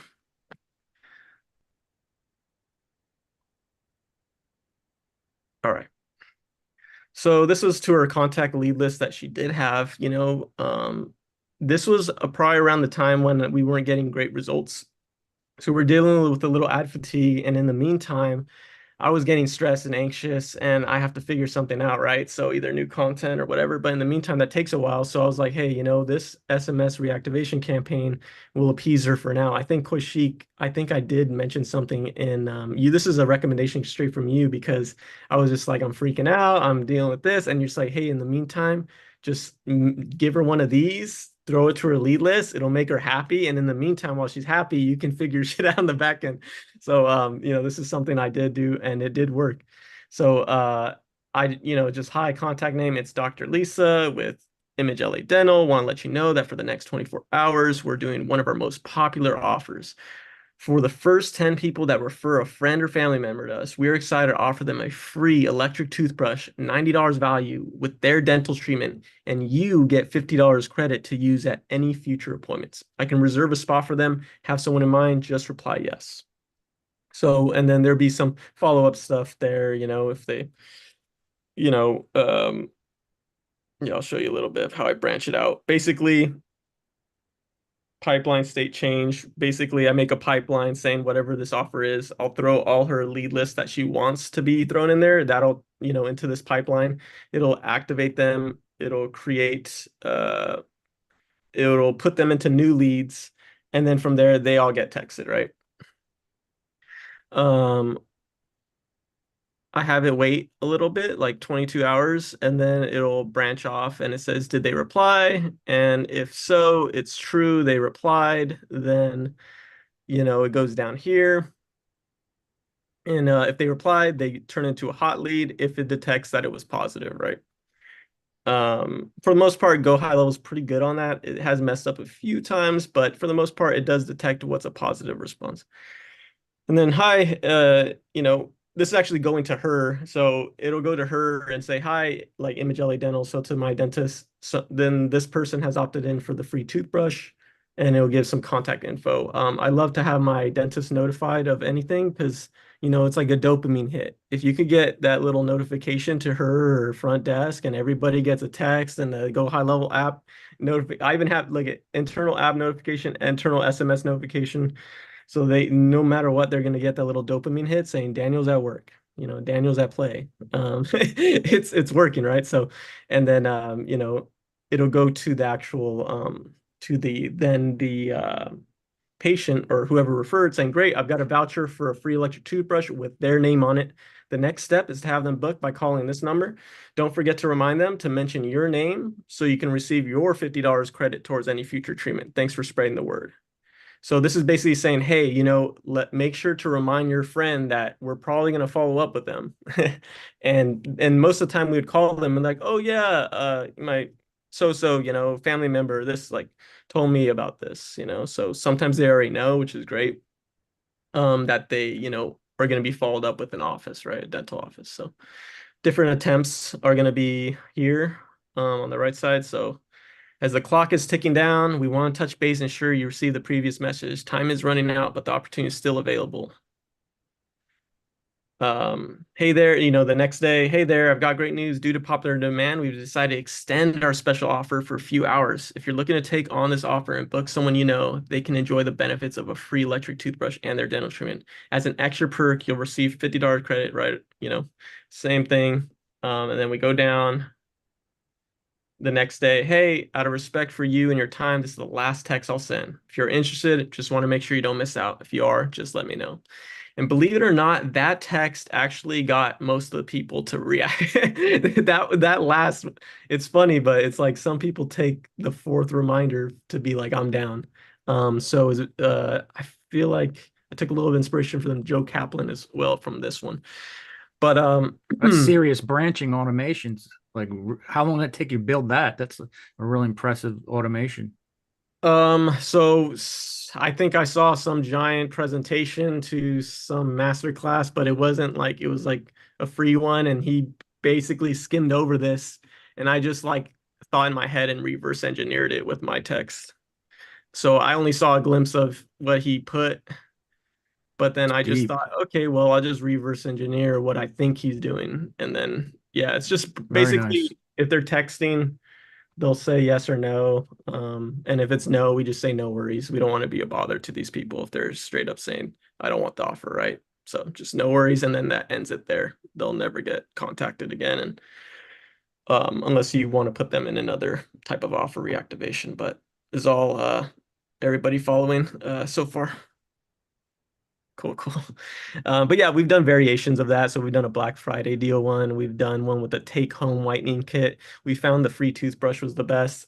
This is just asking questions, guys. I was just like, hey, Dr. Lisa, is there something like you can give away at a low cost to you that would just be a banger? Like, like you could just give away and like people would want to show up for like teeth whitening or something like some basic dental treatment. And maybe it's low ticket, but they get in your door, they meet you again, and maybe it leads to bigger things. And she was just like, I have a stock room full of freaking toothbrushes I get sent every year from this one company, and I don't even pay for them. And I'm like, really? And she's like, yeah, they're like $90 at the store. I'm like, you down to use that as leverage to get like people into your business? And she's like, let's do it. I'm so down. And yeah, so this is something we've used. You can see we've used it a couple times just in different variations, but it's either a toothbrush or trying to think of any other cool little tips and hacks I've found through the time. But sorry, was it with the previous campaign? I see the angle of like, hey, refer us, and then you get this $50 voucher. Is the angle there focusing on bringing other people into the ecosystem, or is that kind of like just a reason? And if something comes from here, great. But really, we're trying to get these people reactivated by baiting them with the $50 thing. And then if so, great. But then what's the next step? Like, are they okay? They get their $50 voucher, but then what? How do we bring them into the establishment? So yeah, like I think the main thing was she just wanted new people. So that's what kind of got our minds to this. And then, well, we thought, well, how do you get new people through old people, through old leads, or through old people in your list? And we just thought like referral, right? She's like, oh, this has worked on my IG. This offer's kind of worked on my IG. So we took kind of like what's worked on organically for her, and then we took it to here. I think the goal there was just to bring new people in. She just said, I want to see new faces. Like, I love these Invisaligns for high ticket, but I'd love to see just people coming in for some basic stuff. And maybe I can like do a real good checkup while I'm doing teeth whitening or anything. And I could recommend some things and we could go high ticket from there. So she did say from all these being ran, she did get, I think, 3 Invisalign closes. So that would bring it up to 9. And each one, I think she makes 3K off of. So it's definitely something that does bring higher ticket. We're just, it's a little hard. She's not so good at tracking. I can email her sometimes, she doesn't respond back. I wouldn't say she's the best client when it comes to communication. Unfortunately, I seem like I'm the one throwing the volley more, but for the most part, I understand she's a new kid and she's a new practice owner with only like 1 or 2 people on staff. I think the big takeaway I think the big takeaway for everyone for that one is, and that's why I led with that question of like, okay, so is the goal to reactivate or is it to bring new eyeballs in? And so the main takeaway there, if I was everybody, is like, okay, this is a way to bring new eyeballs without spending any money on paid ads. That's kind of the takeaway for that strategy. So if you guys wanted to, so if you have a customer base of let's say 1,000 people or 500 people, okay, how do we get more people through the door without spending a single dollar on paid ads? And guess what? The best people in business are going to be referrals all the time. Every day, they're going to be your existing customer base, and then it's going to be referrals, and then it's going to be maybe paid ads. So that's so powerful if you guys leverage this, and it becomes a thing of like, how do we take somebody's customer base and then shower them with value and make them, give them praise in their friends and family's eyes. It's a huge thing. I think that's just like a tremendous amount of gold if you guys deploy that the right way. Great stuff there, Daniel. No, thank you, Kaushik. And, this is all owed in part to you. Like, I literally just was the scrappiest digital marketer. Like, just like I would go on the CMCC course so many times, just looking over things like religiously. I probably watch your Loom videos. I'm like, how is this Loom video only got 18 views? It's probably all me because I'm trying to drill in my head how to freaking do this, and without me having to go back to the video. So, I would just be watching stuff over and over again. So, but a lot owed in part to you, Kaushik, for sure. So super thankful for you and just creating this ecosystem for us to thrive. You're welcome, man. I always tell people, but like whenever I get compliments, man, we're too tan to blush, man. You can't make us blush, bro. But thank you for Mason's not too tan to blush. Really, really quick though. So we saw that with the SMS. Can you, and again, you don't have to run through the whole thing like you did, but you have an SMS where instead of going after bringing new people into the ecosystem, we are actually reactivating people. Do you have one of those that you can share as an example? I think they're just all referral based reactivations. Okay. So, I mean, we kind of try to hit 2 birds with 1 stone. So they said like, we text the person, the real lead that Dr. Lisa's connected with, saying, hey, like this is an opportunity for a friend of yours or family to get a free toothbrush. But they do not get a free toothbrush unless they go through with some sort of treatment. So they have to get treatment and then they get the toothbrush. And if they go through the treatment, they get the toothbrush, your friend or family, and then you get $50 credit towards your next appointment. So we found people saying, oh, I have a friend, here's his contact info, and I'd love to schedule an appointment.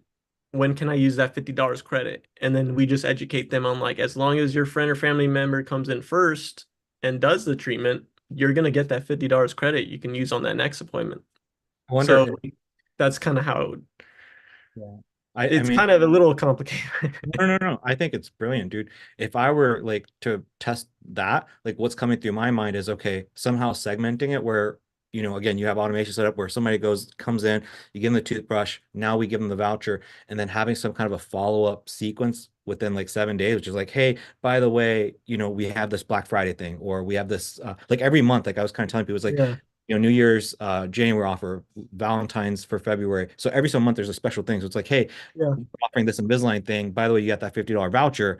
Try to get them in that way. So Oh, like they have it, you haven't used it. Yeah. Okay, I'm gonna note that down. That's actually pretty.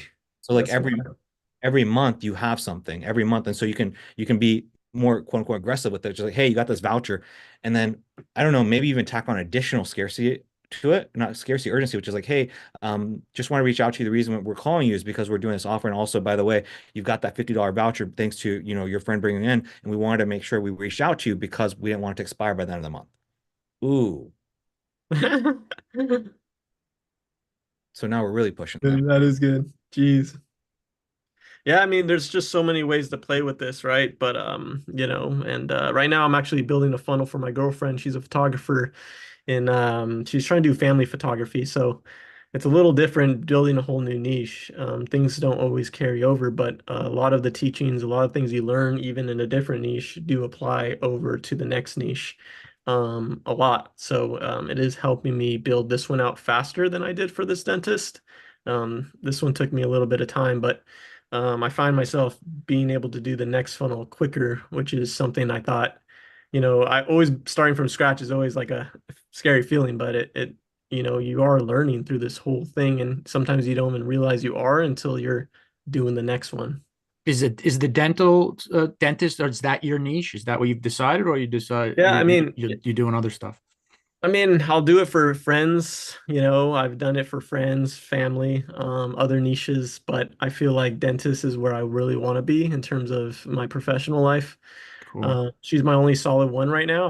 I do have a sales call that got pushed back, but we can see where that goes. I do have results now, so I feel like I have a little more conviction in my voice. With Dr. Lisa, I basically had to just drum up some conviction from the bottom of the barrel. But I made it work, and she trusted me, and so I've got something for you, Daniel. It's a magical special gift that I'll send over your way. I do. I got for sure. Is there anything you guys have any questions on? I don't know if there's anything else I could show. Have you done any like Google per clicks or anything, or just straight up funnel stuff? No Google stuff. Yeah, I have a buddy that does Google stuff, and he gets great results for his clients. So I believe in the Google stuff. Most of the sales consultations I get on with dentists, they always tell me that they're like, oh, I'm like, what have you spent on your previous digital marketing efforts? Like, oh, all we've done is flyers, mailers. One did a billboard. A lot of them do Google SEO. They're like, I pay my guy $4,000 a month for a 3-month lock-in, and I'm like, oh, how's the results there? And they're like, like 1 lead a week. But they say it with this face, like, I'm like, I almost don't want to tell this guy that he like this is real bad, but I'm just like, dang, like they actually don't know that's bad. It's crazy. A lot of these dentists are old school, like conservative, very, I wouldn't call them old heads, but like in terms of like they're from an older generation. So it's like they're just focused on the practice, the work, it's like, so a lot of times they just put money into things, and it just feels good to put money into things because they think they're checking a box, right? And we want to make sure we're educating them and like, hey, this isn't just checking a box. Like we want to make sure we're doing this the right way. So I try to lead with that, and Back Hopefully in the get day, it was like 10 grand to do a mailer, and they just did it, they spent the last dentist I talked to, he spent $200,000 on mailers last year. And I'm like, oh, do you know the results? He's like, I don't know, they're hard to track. So That's imagine a spending whale, $200,000 a on ad whale of a spend and not client. having any trackable like. Get me So some of those old school people. I I think it's more of not of a fact that I think dentists have money, but I think they could be very set in their ways and they like the way they've been doing things. So I think there's got to be some educating there to where they kind of realize that there's a better way to do it. But I just need to refine my voice and how to do that ethically and in a way that's, not too like down their throats, right? So Become because a I feel like I am sociopath. giving them the matrix pill sometimes, when you do show them this stuff. Daniel, I've got two questions. Yeah. And then some other guys maybe have some, and then I think we can maybe wrap things up because I know we've been on for like 3 hours. I want to be Oh respectful. yeah, for sure. So the two questions I had, the first one was just regarding cost. So the cost per lead, the cost per one of these calls, and the cost per sale, and then what is being charged in terms of what's offered. So cost per lead, cost per call, and then cost per sale. If you have those numbers, I'm not sure if you have those numbers. I mean, it could be right here. I mean, the most recent one, right? I'd assume. Yeah, I guess we can. I mean, so cost per lead here is $68, $88 here. Cost per sales meeting. So can you define discovery call and then sales meeting? Can you define like what is that? So that's where I got kind of confused when I saw this sheet. So I don't know. I put like discovery call and sales meeting 7 out of 7 because I'm also dealing with the tracking. I'm pulling data from what she tracks, right? So I'm also pulling data from what she tracks, but she also tells me she doesn't keep up with it as good as she does. And sometimes she doesn't even put what happened here. So sometimes it'll be like a schedule, no show. Sometimes it'll be like this person, consultation, no show, but some reschedule. So I So think from I what just put people who's got scheduled in. So for people who for sure like came in and then people who for sure got sold. I didn't inflate the numbers to so she handles discovery and sales in the same at the same time, if that makes sense. Yeah. So I think this is crucial, like just for you and all the guys. Mhm. It's like you have to take the sheet and you have to customize it. So for Mhm. example, like the terminology is discovery call and then live discovery call, which is like discovery call is like who agreed to discovery call. Live would be like the number that actually showed up. That's not important for the time being, but I want to share that little tip with you. So Mhm. the way I understand the funnel, there's the ad level, and then they generate the lead. There's somebody that hops on a call. Is that call considered discovery call? And then the show up, is that considered the sales call? That's kind of what I'm saying is like, how are we defining it? Oh yeah, yeah. I just put discovery calls like they're in there with her. She's Okay, like got she they came in the door. Like I didn't put any appointment settings. Maybe I should rephrase this as instead of discovery call, this is appointment setting call, and maybe this is just sales/discovery meeting. Maybe that, but because she does handle sales and discovery kind of in the same breath, right? Same day. They come in, she gives them like, with discovery, learns about can they even do Invisalign? And then she'll also, go through with showing prices and like what this is going to be and, are we going to move forward? So she does handle it all in one go once they come in. How are So you? maybe this could be appointment setting call. If I were you, I can sleep on, I can give you more information, but like I'm pretty sure the way I would do is I would have your lead, I would have the number of conversations, that would be like the phone, and then I would Mhm. have the number of people discovery calls booked, and then the number of live. So I'm sorry, I wouldn't call it discovery call, I would literally call it like a demo call booked and then live demo call. And I can send this over your way afterwards just Oh to yeah. have it dialed in. But I feel like those numbers are important because then again, when you go month to month, you're going to see like, okay, we're hopping a lot of calls and a lot of people are saying yes, but then a lot of people are not showing up. So the quality of traffic has gone down in this particular location for this offer. Mhm. Those are the kind of things Mhm. you'll learn month 6, 7, 8, 9. Yeah. So, I need that but nuance tracking for sure yeah. because that does happen. Yeah. So when I look at this, it looks like 7 demos. The cost per demo is $80. The cost per acquisition, it looks like it's $600. And so if we go to the last page, Yeah, the cost per acquisition is what? Cost per acquisition is about so $200, $300, $600. So it looks like there's a huge range. And so JB and everybody and Jacob, here you can see a massive discrepancy. You have cost per acquisition of $200, cost per acquisition all the way up to $600. So there you see it, like real life example. So it can be hard to, you have a range. It depends on a lot of variables: the CPM, unique click-through rate, conversion rate of sales. So Right. but So that metric, it's not an end all be all. It's one of those ones that's going to kind of float within a range. Yeah, like you were talking about. range. So you need to have an idea of like what your range should be, right? So for me, for example, I'm willing to spend around $50 for initiate checkout, $100 for a sales call. I'm sorry, a purchase. And if I do that, then I know that my conversion rate in terms of sales, in terms of people hopping in, all that stuff fluctuates, but it's good enough. I just have to keep my cost per lead, cost per initiate checkout, and cost per purchase around these numbers. Yeah, So willing is a good word to use there. What are you willing to spend on that metric? Yeah.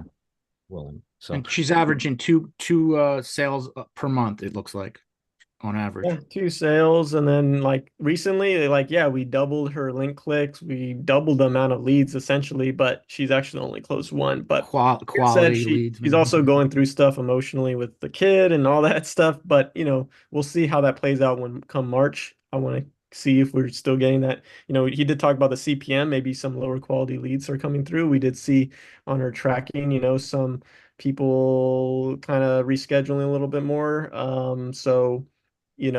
Some left voicemail, and this is something I get on about. It's like, hey, let's squeeze the lemon out of every juice the most we can, right? Sometimes they just squeeze a little bit, and sometimes I get, I'm like, I don't want to be too bothersome, but I'm like, hey, are we following up with these leads like on the next call like we have? And then she's just like, oh no, it's like, oh, well, we have a, Go High Level has them all there tracked. You could just go back, rinse and repeat, right? You just call them again, just say, hey, we're extending the offer.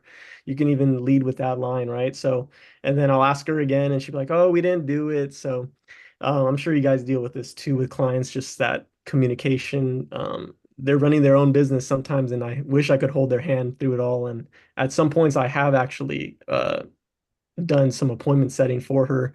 But it just gets to a point like, what am I doing? What is she doing?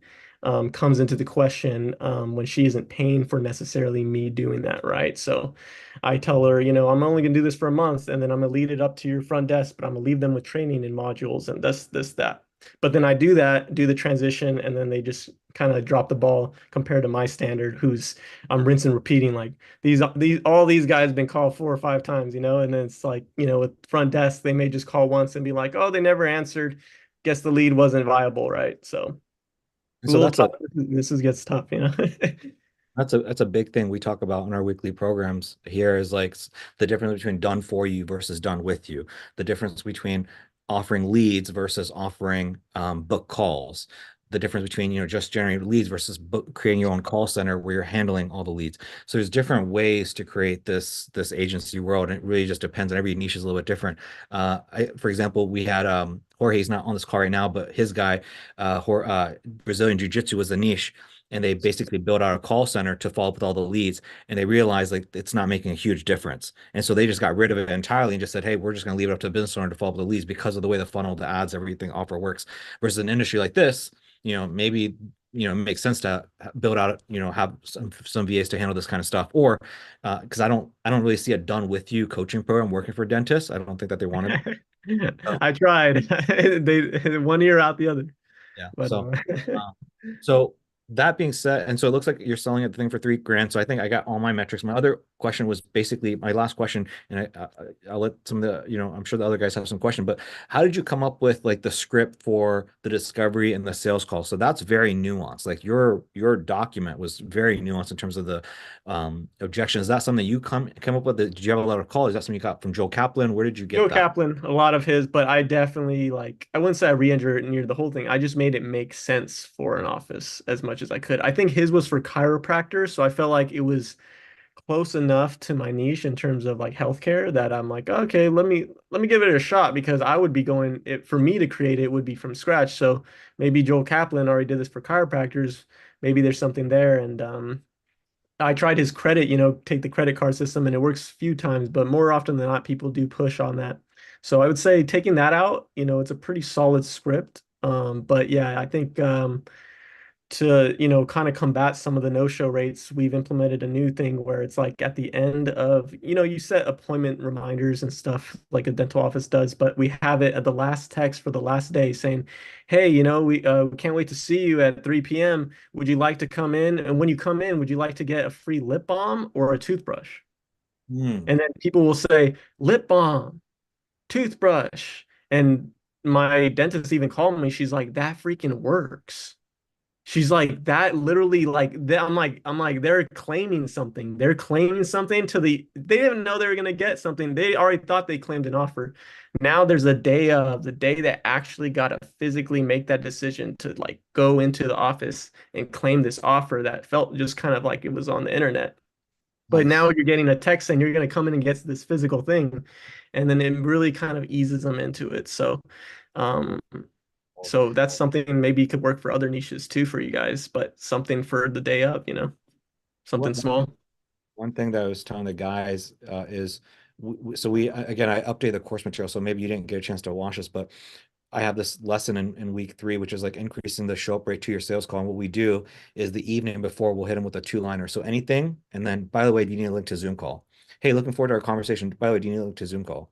Hey, That's John, good. I just show this thing. You need a link to a Zoom call. And so one of 2 things will happen. Either they'll not respond or they're going to respond. If they do respond, we still don't respond to them. We wait to the morning or the afternoon of, and then we say, okay, looking forward. This way it serves as a double reminder. So all that to say, guys, if you take that cheat code and you combine it with Daniel stuff, boom, now you can use it for your niche specific. So the evening before, you can put that extra voucher, extra thing there. Hey, by the way, looking forward to having looking forward to seeing you, John.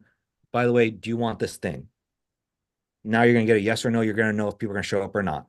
So thank you for sharing that golden nugget with us, bro. That's huge. Of course. I told you when I was going to go on here, I was really going to throw it all at you. And I'm not afraid to show you guys the real stuff that I've learned over time that took blood and sweat. And I know you guys just can eat it up and hopefully use it for whatever you're trying to do. Daniel, dude, guys, I'm done being selfish and asking I have Daniel. a quick question. Just, I know I've been kind of interjecting as well, but does your rate, like, I didn't get what your rate was, what you're charging her, and does that include the ad spend, or is she spending on her separate credit card? She's spending on her separate credit card through Facebook. So it's just $600 a month. We are talking about increasing to 1,000 because she's Right. great And then results. your fee, And I'm charging, my last checked, I think I'm charging her, I think only 1,200 because I started out with her, I was only charging her 5, so I've actually doubled it. But even that 1,200 is low.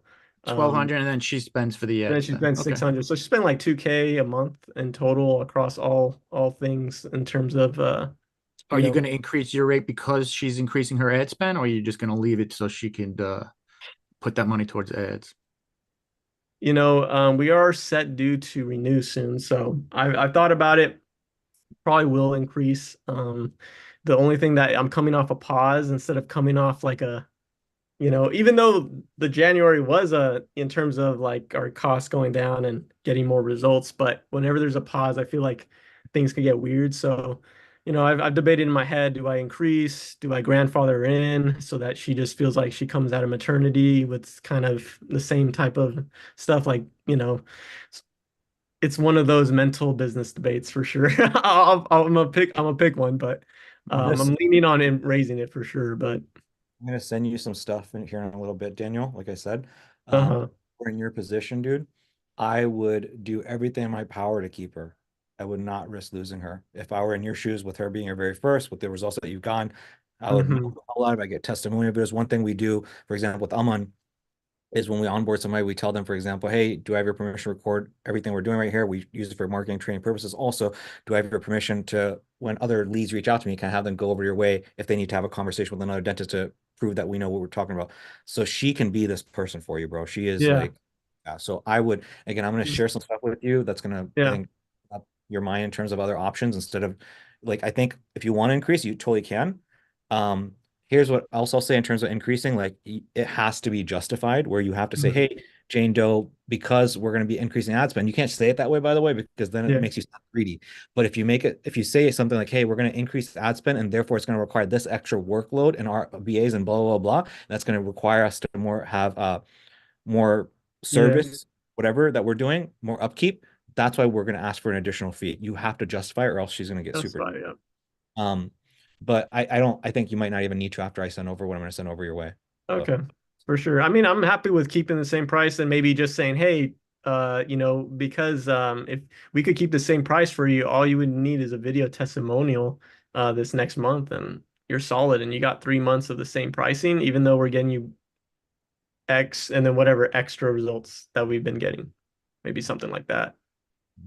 if I were you and I promise you, dude, like keep her on your good side. It's not worth Yeah, for sure, for sure. She like For the sure. results that you've gotten and everything I've seen so far. She's a keeper, bro, for sure.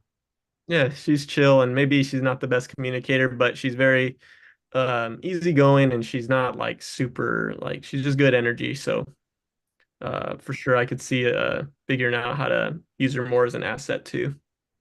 Yeah.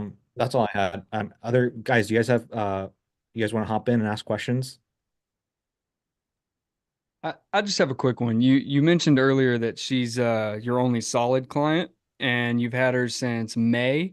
I was just curious how actively you were pursuing other clients and just kind of, is that a major success or is there shortcomings? I'm just kind of curious on that. Yeah. So basically, I was all into the product development. Those branches, the reactivation, all these months, I was adding more and more into product, more into like actually ecosystem for her. And even working with her and landing her, I still felt like I lacked some conviction. And I would get on these calls, and even though I'm working with the dentist, like I'm still learning. I don't even know the true data, and I also just if you look the previous months, like she was only getting like 8 leads a month. So to me, I was like, I want to hit 20, 30 leads a month. So I feel like I wasn't ready to go and kind of preach to the world yet. Now I'm there. Now I'm there. I feel like I have conviction in my heart, and I feel like I'm like, how could nobody want this? This is insane. You're spending 200K on mailers you can't track. Like it is time to evolve. So I feel like I'm there. But thanks for asking that. That is definitely something that's one of my kind of what I'm transitioning into. And you Okay. built you built that automation, so it's built that you could just kind of template it out for the next client. So I guess Jason, that's really fine. great. Just I want to bring something up, and everybody else, just so we're all on the same page. So there's some stuff that everybody here knows that you don't know yet, Daniel.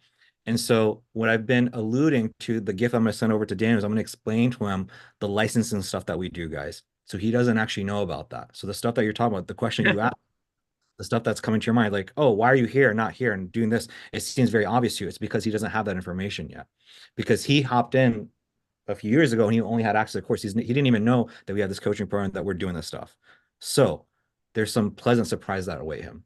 Remember when I asked you if it was possible for somebody to make it off of just the low ticket item course? That's him.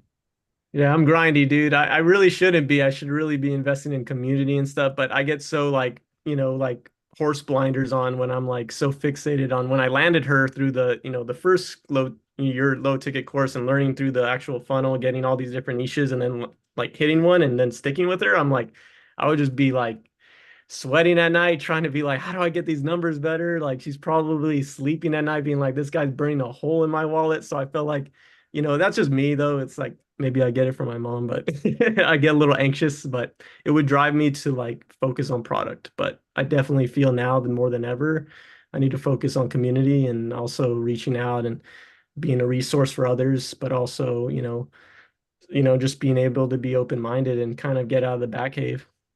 Cool. I appreciate you letting me ask about your pockets. No, you're good. Any questions? Free to ask.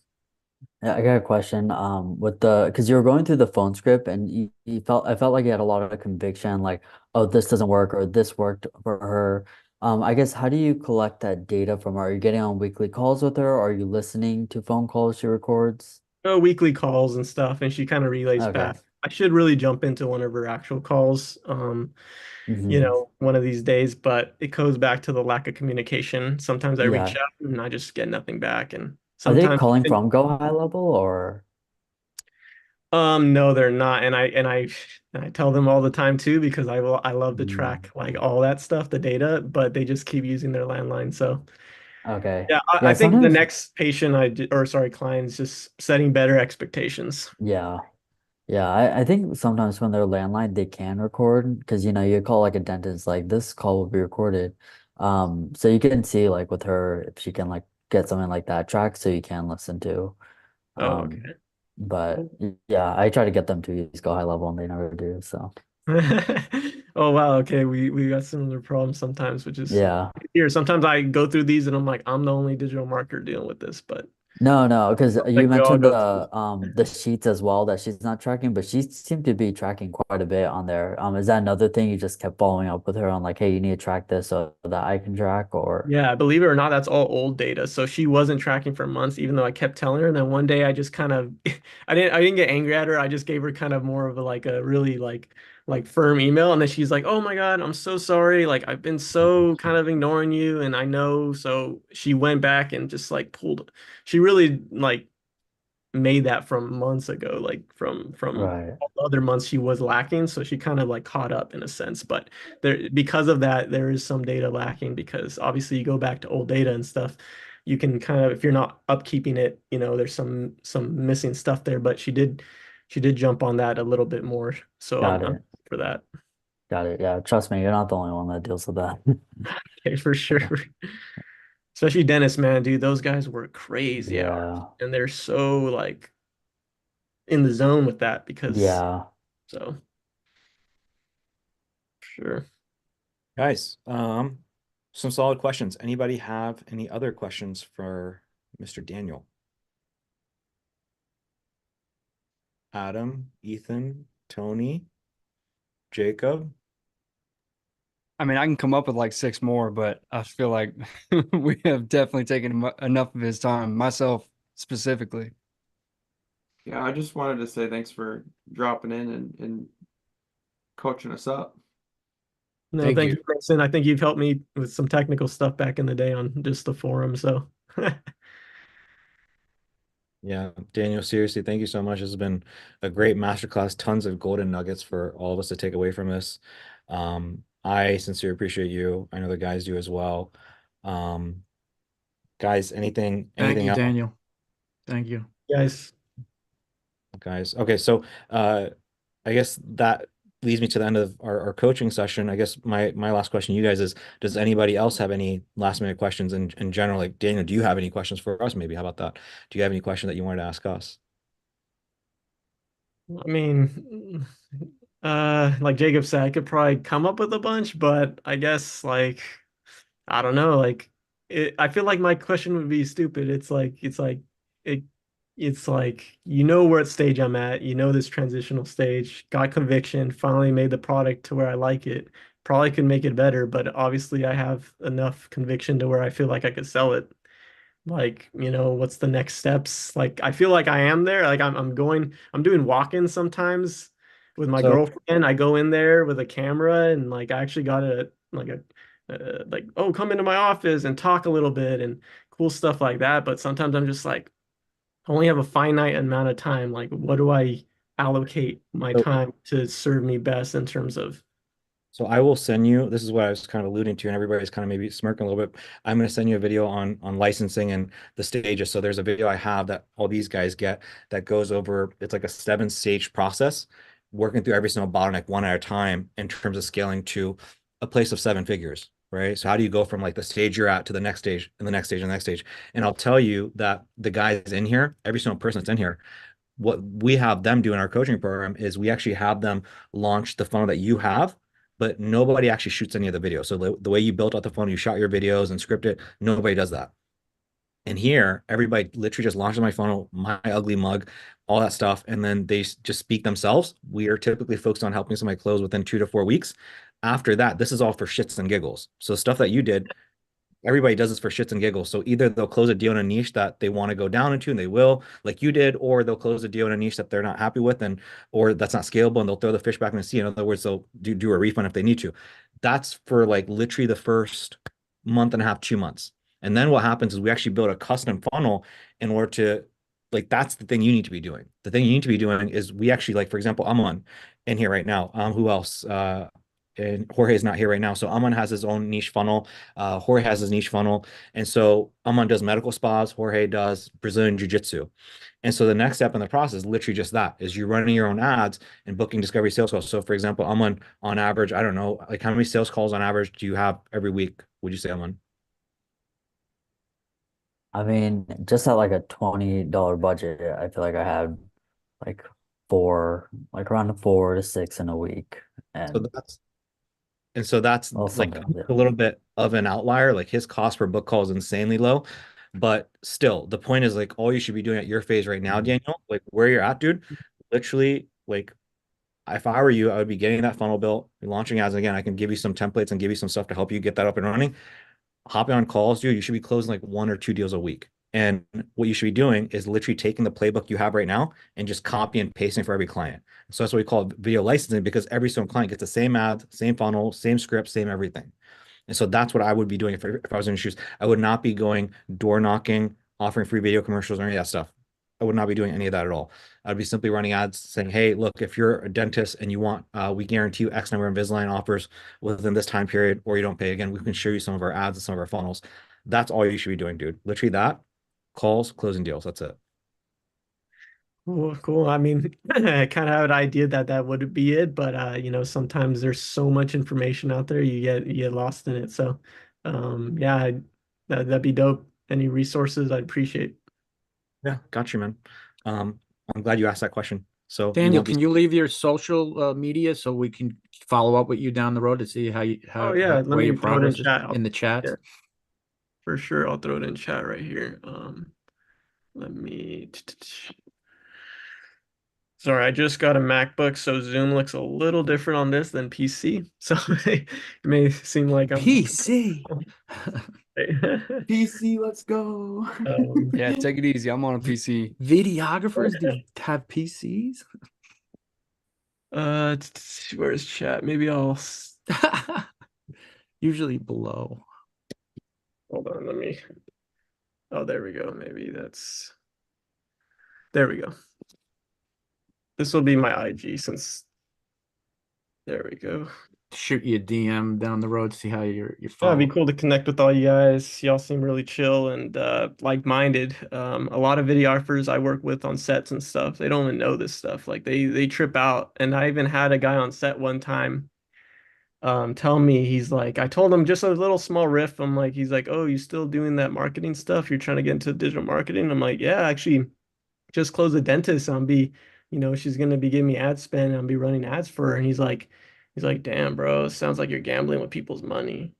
I was just like, let's just say I never worked with him on set again. But when he said that, I was like, dang, like, and I was nervous at the time. Think about it. I'm about ready to launch, and he says something that like that. I just like kind of felt like shit. And then I was just like, whatever. I'm a rock and roll. Like we're gonna do this. Like I put myself up, and then sure enough, like I'm where she's at. She even tells me this day, she's like, I've tried Google Ads, I've tried mailers, I even have her on video saying this, so I definitely need to make an edit of it. But she's like, no one has even brought in like a tenth of what you brought in, Daniel. So she said that verbatim, and I'm just like, I'm probably gonna cut it up into like a little splice, but And so it's then the question that you ask him is like, what the fuck have you done?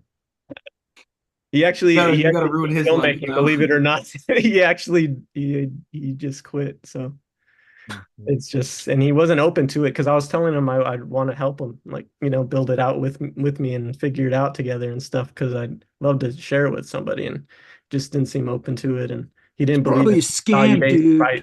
He didn't believe in value-based pricing either. He just believed in set rate and like. But either way, it is what it is. Like there's all types of personalities. You just gotta stick around. People will click with you. For sure, man. That's your IG at Take 10 Video. Yeah. Cool. Thank you. So all right. Yeah. Anything else? Any other questions? Anybody have any other question? Anybody want to go over anything else? Going once? Going twice? All right, you hooligans. We'll see you guys here next week. Peace.